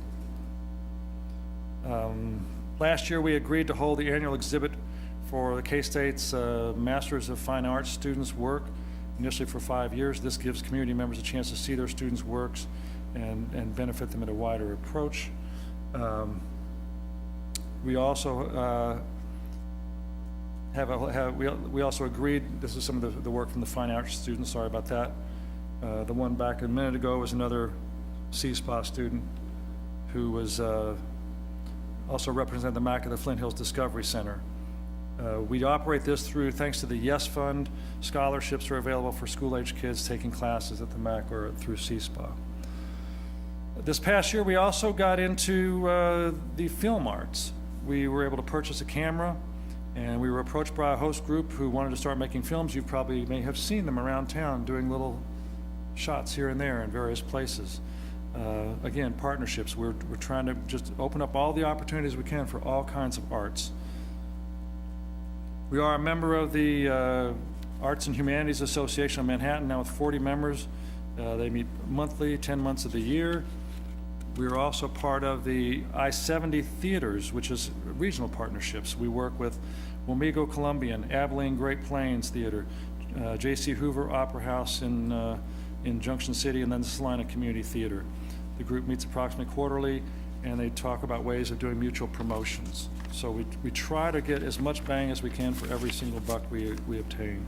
Our board, myself, Dan Richards, Dave Alexander, Aaron O'Lean are the officers. You see the other board members here. You've seen our statistics in the past. We do a whole lot with a little, as you can see, but we've also done a whole lot in terms of fundraising over the past year. When I first joined the board 5 years ago, our annual budget was under probably around $370,000 or something like that. Now we're up over $450,000. The Manhattan grant from the city of Manhattan represents now 8%. It was over 10% of our budget in the past. We do as much as we can possibly do. Every time we think of a new program, we find ways to fund it, whether it's through donors, whether it's through sponsors, whether it's through, okay, we'll have to sell tickets, we'll do that. We try not to raise the prices so high that people can't show up to our events, because we know this supports the whole community. We also bring people to Manhattan with our shows. Our staff members could tell you more so than I, but credit card processing demonstrates people come from all around the state of Kansas, from Nebraska, from Kansas City, from all over to come to our shows. Usually these are family members of the children who are in the shows, but that's okay. We take everybody we can get here. So as you see the breakdown, we are heavily funded by our admissions and class registration fees, as well as sponsorships and gallery sales, but a lot of other ways in which we try to bring money in. So with that, I will answer any questions you all have. And again, just to give you some numbers real quickly, theater performances, we had over 3,600 people attend our theater performances this year. Nearly 1,000 attended musical events, performances by children, about close to 1,000 there. And these don't include attendance at non-MAC events such as the Latin Jazz Ensemble or things like that. And now we got the Third Thursday events, which came actually from the idea of Commissioner Butler a few years back, saying you need to get more involved in doing some things, whether it's downtown or whether it's at the Christmas thing. We decided this partnership with Downtown Manhattan worked out perfectly, and so we provide the talent and they provide the scene, and I think it's really going to be a good partnership.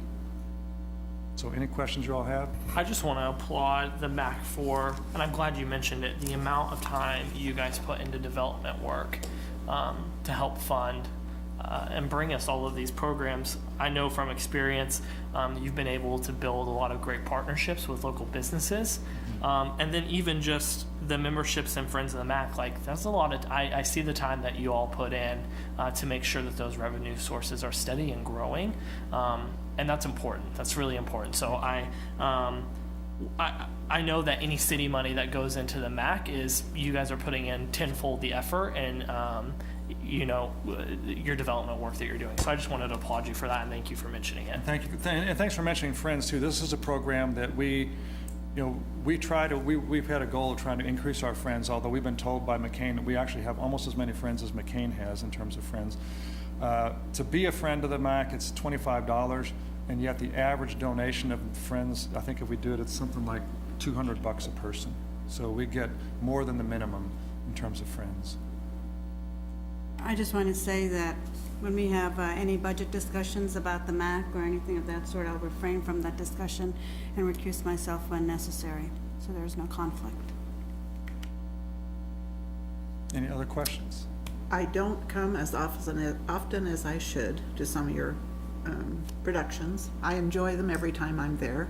I was pleasantly surprised to see a little combo down at the corner of Harry's outside on that third Thursday.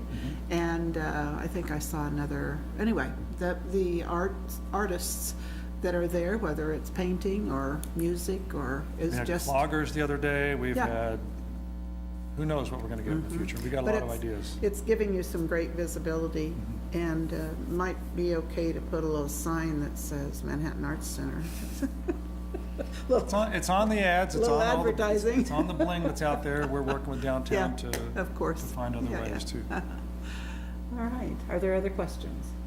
All right, Brian, thank you all very very much. much. Yeah, we appreciate it.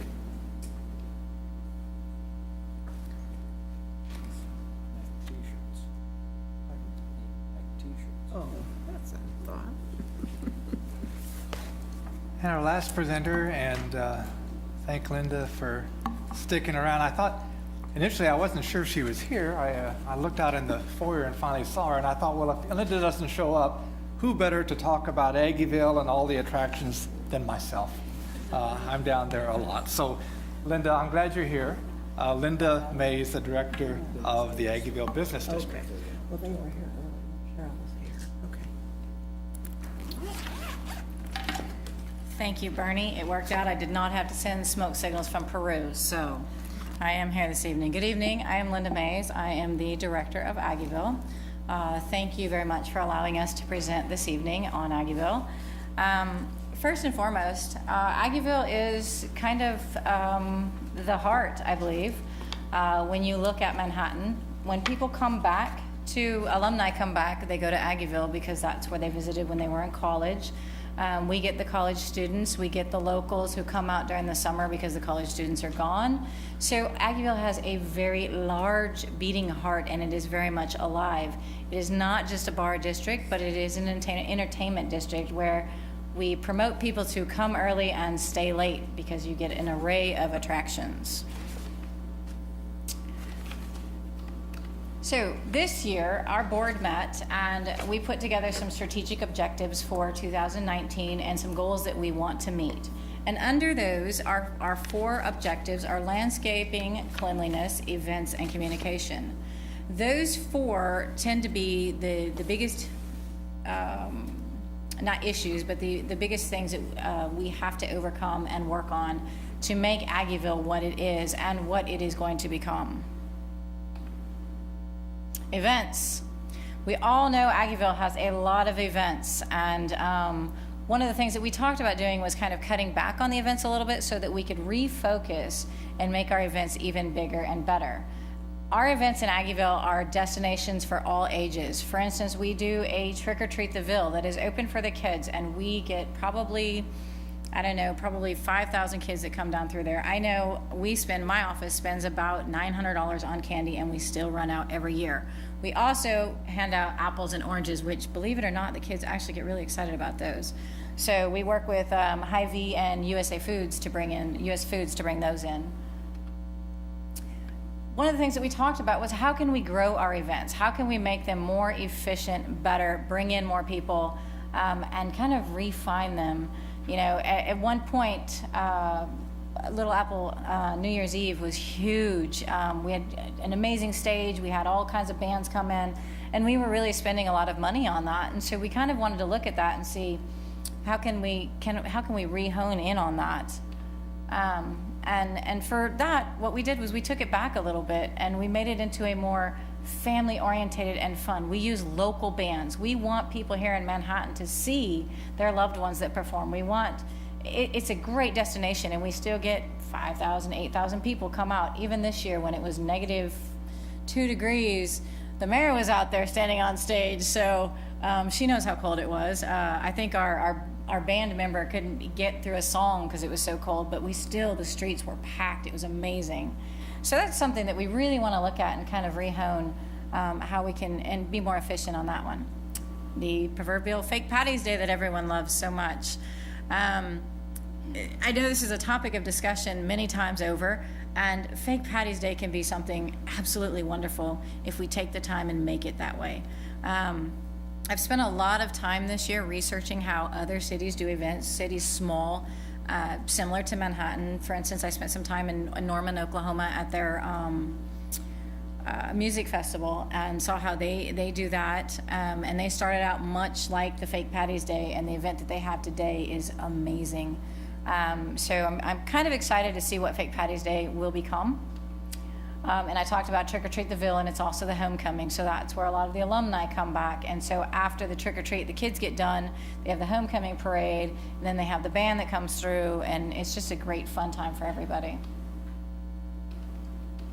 A couple of pictures from New Year's this year, our fireworks, and our brand new apple donated by JS Signs. It's pretty awesome. It's a great apple. It looks like an apple, and one of the band members that froze. So we talk about landscaping, and we understand right now we're going through a revitalization, so there's not much that we can do that's going to be permanent. So what we try to do is still do as much as we can to make it inviting and a warm place for people to come. Holiday lighting, every year we add something new to the holiday lighting, working with Ed Klimek and his group for the Mayor's Parade. We added more lights to Triangle Park. We added more rooftop lights. We added more decorations, so we're pretty excited at how we're going to we've got a committee going now to see how we go for this year as well. Hanging flowers, we have flowers all the way down Morrow. We lowered them a little bit this year so you can actually see them, but they're beautiful, and we're really kind of hoping to expand those off of Morrow and go more into the district. Signage, something that we want to work on for Aggieville is, we get it all the time. People will say, well, where is Aggieville? And they may be over at the Bluemont and they still don't know where Aggieville is. So that's something we really want to work on, is saying, hey, here's Aggieville, here's where it's at. And greenery. I know we've talked a lot of, some people don't believe that we can have greenery in Aggieville, but I think we can, and I think it's just a matter of sitting down and really going through it. Our cleanliness. We spend quite a big budget on just a solid maintenance program in itself. Our trash bill is quite high because we do accumulate quite a bit of trash. We were really excited when we got the new trash cans this year, the great big ones that you see on the street side. Those work so much better than the little 15-gallon ones on the pole. The other thing with the initiative, Polish the Apple, that started this year, we want to get more involved and have more funding in order to be able to move forward with that even more so next year.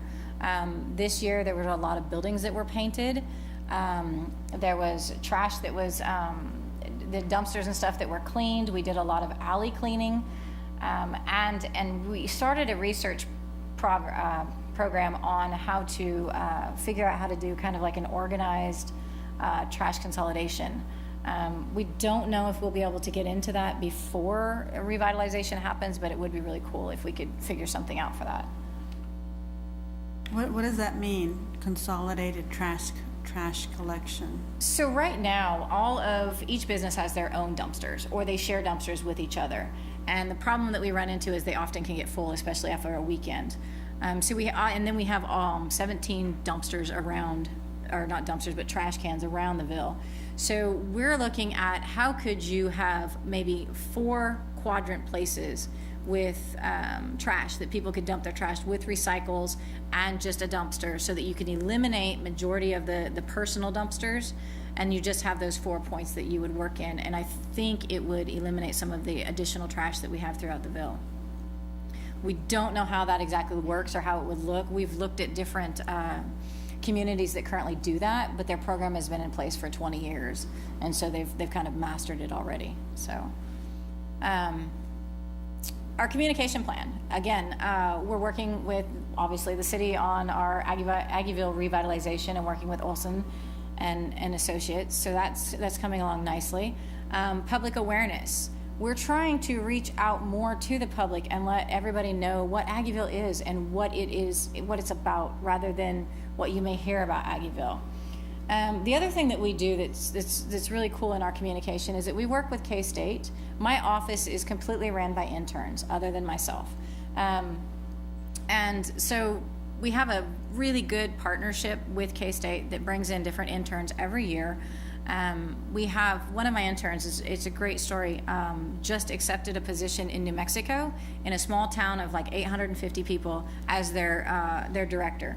So doing exactly what I do on a much smaller scale, because he was an intern with Aggieville. So I think that's a pretty awesome opportunity for the kids to come down. I recently had a mom come and visit me at the office that said she was pleasantly surprised at the internship that was afforded to her daughter, because it was hands-on and she was learning more about government and the city and events and everything. And so she, instead of just shredding papers or writing documents, so she actually was getting a hands-on learning experience. So basically, in a nutshell, that's kind of what our presentation is. That's what we're planning on doing for 2019. Right now, and I know you guys probably have it already, our budget sits at about $148,000. 60 of that comes from the city, and then 68 of it comes from our BID, and the rest we get in either associate membership or the events that we have that people donate to. So that's included in all of that. So at this time, are there any questions? I think you've got an event coming up to explain what the Aggieville future looks like. Isn't that on Thursday? Yes, there is the open house for the Aggieville on Thursday from 11 to 6 at Kites. And it's just going to be stop in whenever you can and kind of look at the drawings and the renditions that they have set up in Kites. And I believe Kristen is going to stand outside and kind of flag people in as well. So it's going to be a great opportunity for everybody to come down. Yeah, I think as we look to the future of Aggieville, it's so important to make sure it's successful and not just a bar place like you just indicated. Mainly because every university town has that center where students can walk to, ride a bike to, whatever it is, and where also families can enjoy themselves. Kind of like Westport. I mean, it's not by a university, of course, by Kansas City, but that has lots of music, lots of events. It's very vibrant. You feel excited to do things down there. And I think that's kind of the vision that I see for Aggieville, where people want to go with their families. The Makers Fair is a prime example. It's during the daytime, kids are there making things, and you're promoting a lot of wonderful things. But as we look to the future of it, it's going to be a big investment by everybody involved, and hopefully we have the success that downtown has right now. And we can't afford to fail, because that's why people come. We want people to come, enjoy Manhattan, spend their money, have a great experience, go home, and then want to make another, return again for similar experiences and have wonderful memories of it. So I think you're going on the right track, and I think having you and Gina work on some of these things, as that Urban Quest and things of that sort, that's partnering up, and it's not a competition against both districts. I don't see it as a competition. I think that type of partnerships and collaboration will work to benefit everybody in the community. So I like the direction it's going. I like the way your board is working towards this. Lots of discussions to come, and we want people not just to say what we want to hear. We want to hear what you actually feel, and because if people feel like, well, I'm not going to say anything, nobody's going to listen to me, we'll head off in the wrong direction. We want to hear all opinions to make sure we're making the right decision for everybody in our district. So thank you for what you're doing. One thing that I just wanted to quickly note, and this goes for the downtown request as well. I know everybody isn't particularly thrilled or understands why the city invests in business districts, but as both of you just noted, one of the advantages that Manhattan has, I would argue, as a regional city, is we are an entertainment center, and we can grow in that space. And regardless of what happens with the internet sales tax, I mean, you can't buy an experience online. And so it's incredibly important for us and the future of Manhattan as a growing revenue source to keep investing in these two districts. So thank you both for highlighting the events that you're putting on and for all the work that you do, because they're incredibly important and they contribute to the overall quality of life here. We went down to the Third Thursday event right after work last week, and I mean, otherwise I would have just gone home if that event hadn't happened, but instead I went downtown and I spent some money. So it's imperative that we keep growing that kind of entertainment reputation that we have, and fill those hotel rooms up. Thank you. There's certainly a reason that people like to come to Manhattan. I hear it from the conferences that attendees that I visit with. I know that we're all working toward that end, and I appreciate, just so you and Gina know, that we appreciate the partnership we have as we work on infrastructure issues, and sometimes they last for 30 years, and other times things are torn up for a while, but ultimately, we're all in this together. Your partnership with K-State, all of us, it matters that we work together. So thank you for your presentation, and I note that your budget request is the same as last year also. Yes. $60,000. Yes. Thank you very much, Linda. Thank Does you. anyone else wish to speak with you? Are you, no, okay. That's Thank you. fair. Okay, thank you. Before Gina and Linda run off, I do need to say that with the finance department taking over the BID process, how well and how much I appreciate their efforts this year. We simply had 0 issues. There were none. And Can I add? no, Please. of course. Okay. Yeah. I really need to give you kudos too, because it was, you guys know, it was rough. It was ruining friendships. It was terrible. And this year, this last collection cycle, we just put that crap to the side and we got our stuff together and we worked together, and it was amazing.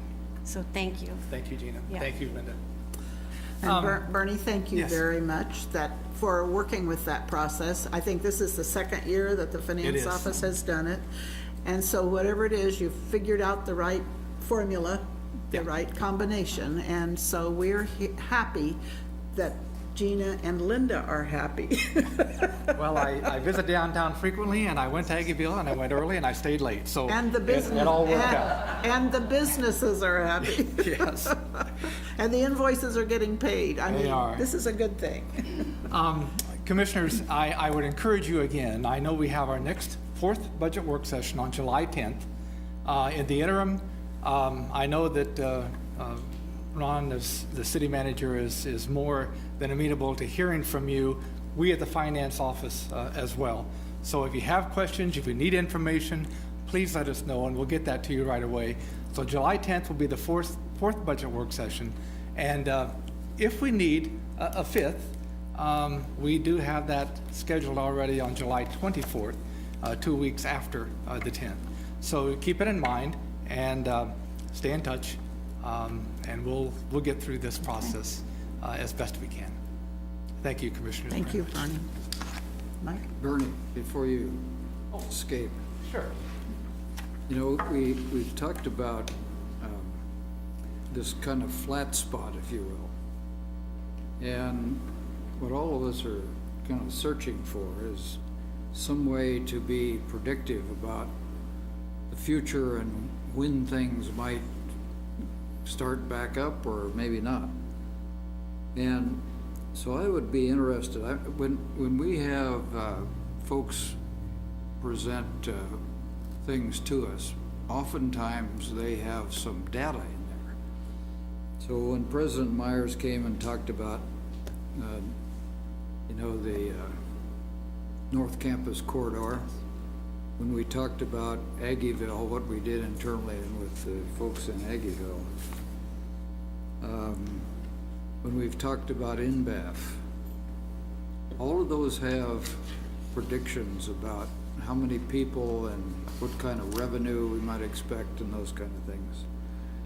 So if we plug all that in with some timelines and so on, that yields at least an upside possibility. And they gave some ranges of what we might expect with revenue and so on.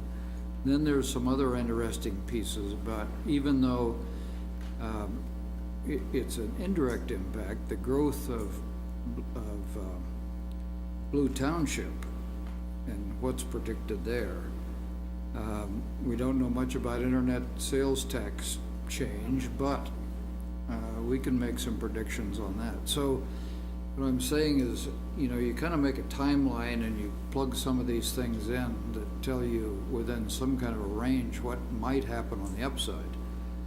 Then we've got some uncertainty on the downside. I mean, we've got farm pricing that is pretty doggone iffy right now because of what we're doing with trade. We've got workforce constraints.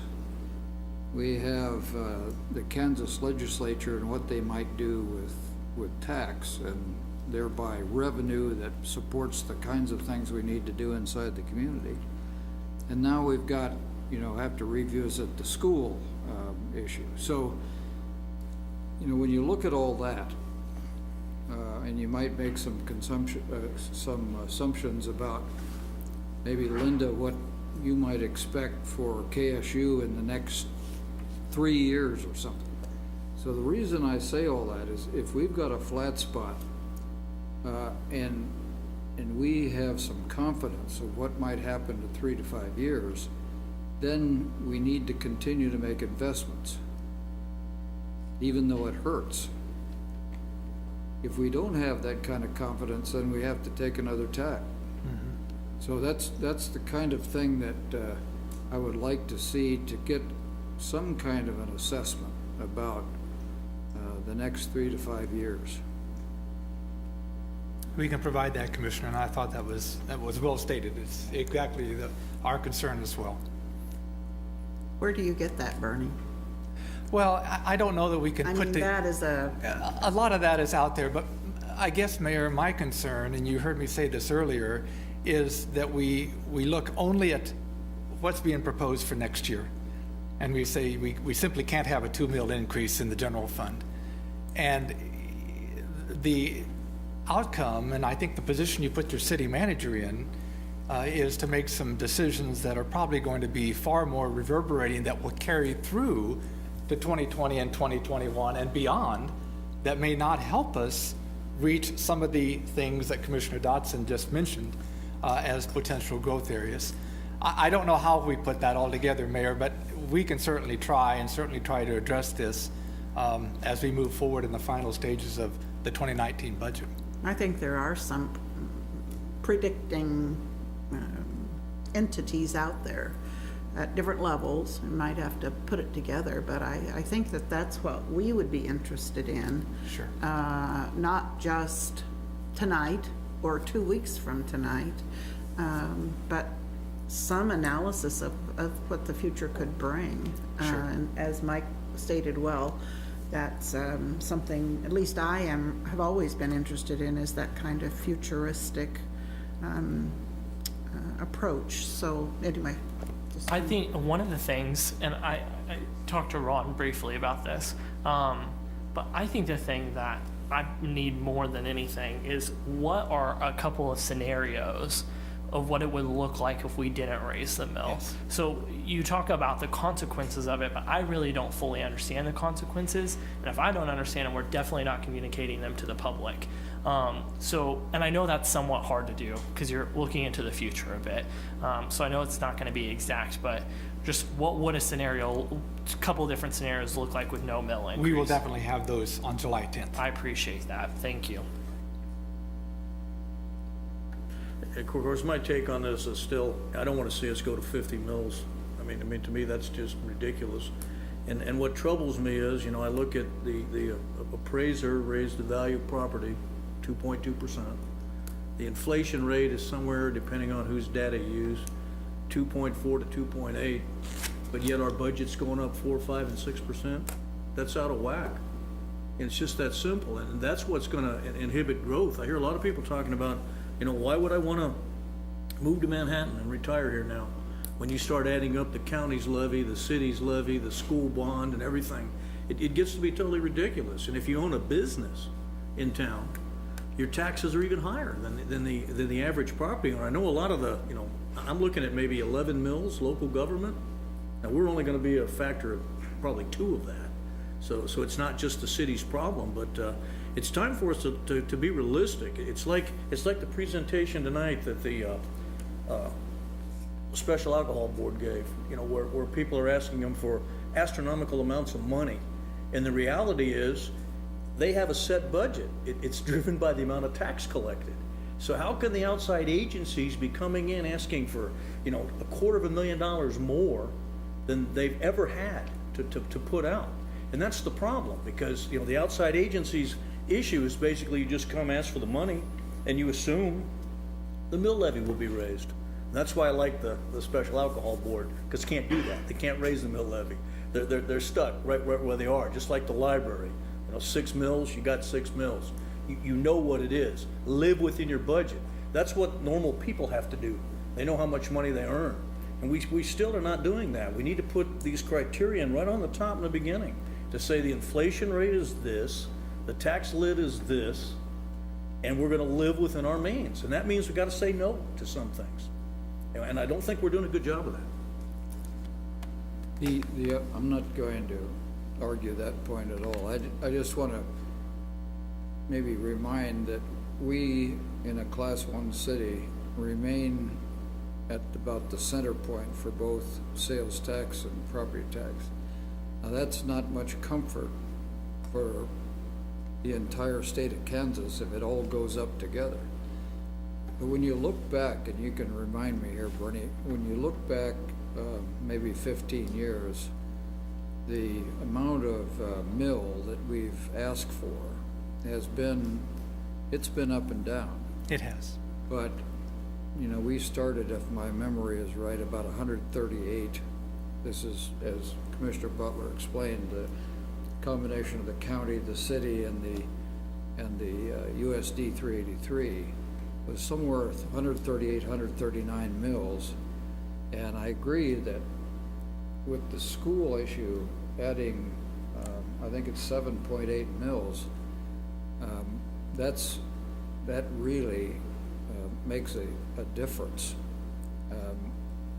The 2%, or the 2 mills for us, the 2 mills for the county, we might be able to cut back on that and digest it a little bit, but the other one will cause everybody a little bit of concern. So the point is well taken, but in context, we're kind of still in the middle of the Class 1 cities.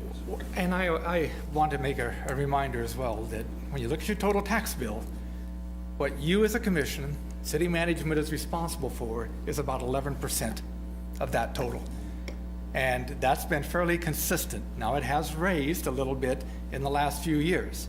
But again, there are other constraints that we're dealing with, and those on the revenue side. So it's not that we're going, I understand, I share Commissioner Butler's concern. 50 mills somehow it's troubling. But then I have to go back and say, but if I look at my taxes, and I do, what has happened over this period of time? And what has happened hasn't been anything that, honestly, I think is insurmountable. So I understand the concerns, and I think your city manager more than understands those concerns, and we want to be very much in tune with those and do what we can. Commissioner McKee, I think you probably hit the nail on the head. We will show you those scenarios on July 10th so you can get a real feel for some of the impacts that we may be facing. And just to make sure I understand right from the last presentation, I know we'll go further into this, but my thinking over the next week, the COLA increase from personnel costs is close to $500,000, $600,000, isn't it? Or am I wrong on that figure? I think it's a little less. Is it So that's 350,000? total personnel costs. Total Increase. personnel. Total personnel, 700. Okay, total increase. So I just want to make sure that that's part of the narrative. Like, we have a very big increase in personnel costs next year. So outside agency, I want to make sure that the narrative that outside agencies is what's driving up this cost when we've given pretty much the same amount to social services for the last decade. I mean, we're facing other constraints besides just outside agency requests. And I think that's really something very important to know. I don't think anybody's coming in. I think everybody's being frugal in terms of outside agencies and their requests. So again, it goes back to how we communicate the issue that we're facing and how we communicate those scenarios. I think that's very, very important because part of this whole budget process is how transparent we are and how well people understand what's happening, because otherwise things like this will make them upset. But I think when you look at the numbers and you look at the reality, it's a little bit different. Sure. Okay. I'm near the end of I'm ready to go to bed right now, but I know it's not 9 even, probably, a little after 9. So one of the main, in addition to property tax, one of our main revenue sources is sales tax.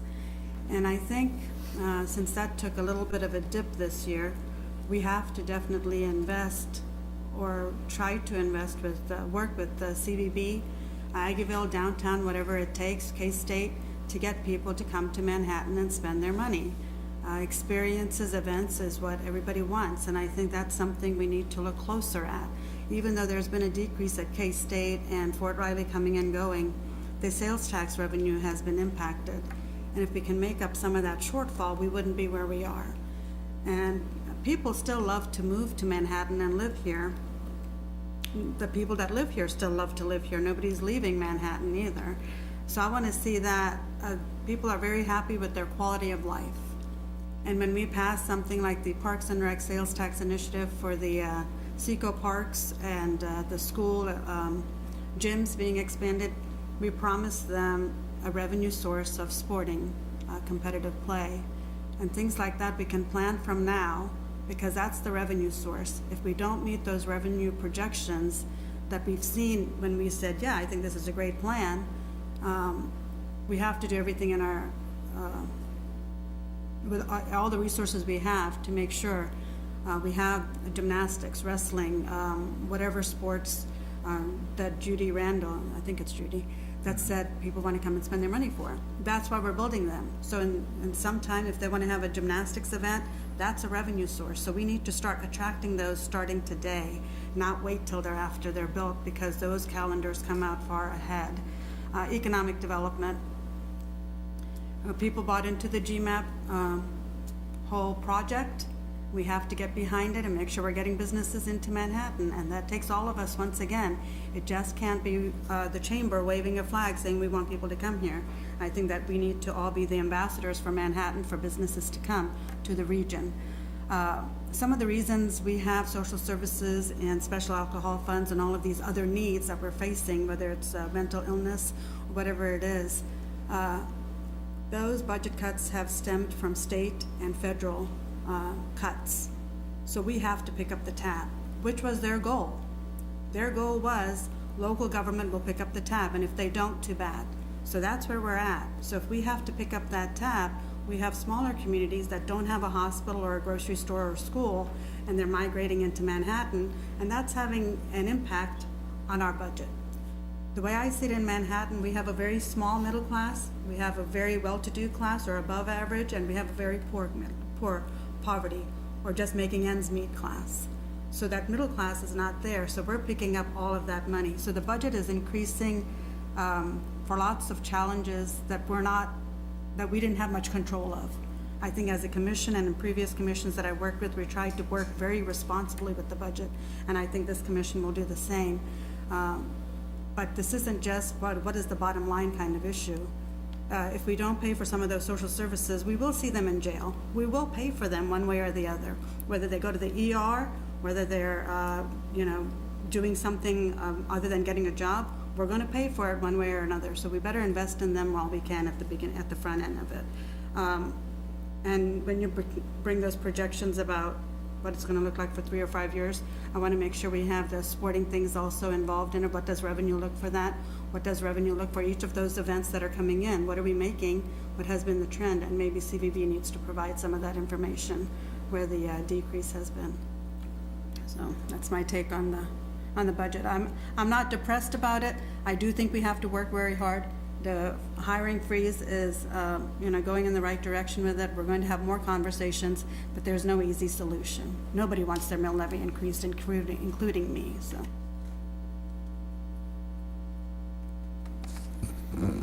I just want to say, last week, or 2 weeks ago, I passed out a document. My concern is not cutting any of these social services. I think those committees did a great job of keeping it right.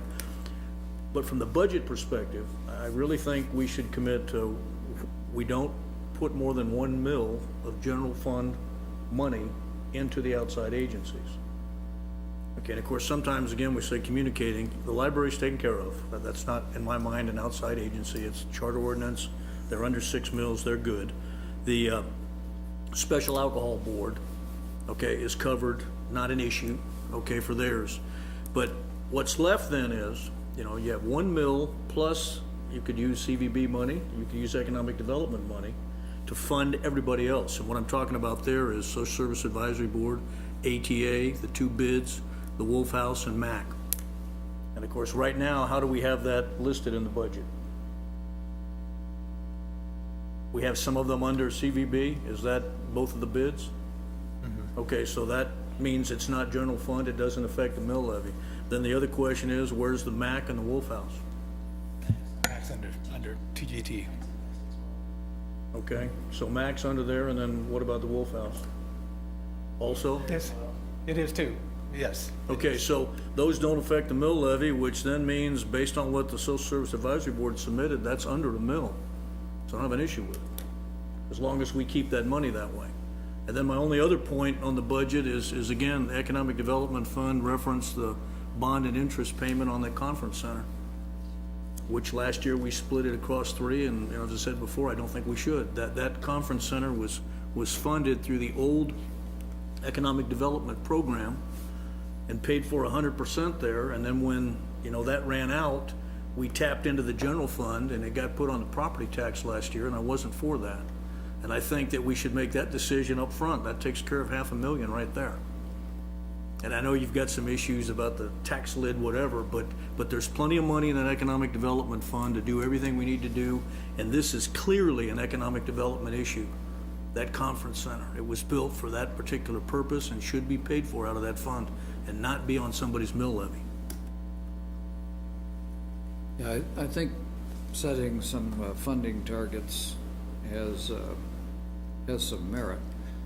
The only thing I would add to that, and Commissioner Butler and I have had this conversation, is, we need to have some real rationale written down why we put things in a particular spot. And there's always challenges that come along that maybe are very tempting to put something in another slot just because there happens to be money in there. But as an example, when we're looking what to have under CVB, we've got to be a little bit careful, because those to me generally are people coming from out of town to visit that particular activity. If they're not, then you have to question what it is the CVB has to do with that. This is similar to the decision you make about who pays for things. I mean, we've had this discussion about, do the users of the airport pay for the parking lot, or does the entire community pay for the parking lot? These are the kinds of things that, you kind of have to write down the rationale so that future commissions can at least look at it and say, well, that was really silly. Why did they do that? Or, that makes good sense. We ought to continue doing that. And I think Commissioner Butler makes a good point. I mean, the tax lid currently has something to do with that, about where you put things, so we can do what we think we ought to do. But I think here in the not too distant future, we need to decide these things. I echo those comments because as the new one on the board, I've spent a surprising amount of time trying to figure out previous commissioners' intents. And that to me, that I agree that that's a problem. Because then we find ourselves having these discussions every single year, commission after commission. And in some respects, it creates an unstable environment for these outside agencies and people like the Chamber with the Economic Development Fund to know what to expect. And that in itself is an issue. But yes, I would 100% echo that. As I kind of drank from the fire hose the first few months I was here. That was one of the things that I found myself doing, was calling previous commissioners and asking them what that discussion was like and what they had in mind at the time, because it's not written down anywhere. All right, we've had a robust discussion. Thank you. I was going to invite you to go to the municipal band when we left here, but I think it might be over. We've stayed so long. Were there? Take them to lunch. Yeah, yeah, we don't want to take them out. All right, are there any other comments? Ron, did you? I was just going to add, Yeah. since Commissioner Butler brought it up, relative to the conference center. And obviously, that's something we spent a lot of time on last year as to how to divvy that up when we went. It's not really a third, but we split it into 3 different pockets, and that's the way it's budgeted in the proposed 19 budget. So if you want to do something else, that would be something to think about. So the greatest share is still in economic development, and then there's about an equal share in property tax and the bond and interest, and then there's a small share in transient guest tax that's in that. So, And of course, I don't want any of it in property tax. that's the gift that'll keep on giving for the next 8 years or something like that, maybe a little longer than that. So, and then we're going to talk about expanding that facility too, and how we're going to do that. So those are food for thought. Yeah, see, and that's what troubles me. We're talking about expanding it, and if that winds up on my property tax too, and homeowners, no, it's not gonna get any support. That's why it needs to be economic development. I think, well, that's my position. The rest of you need to figure out which way you wanna jump. We're adjourned.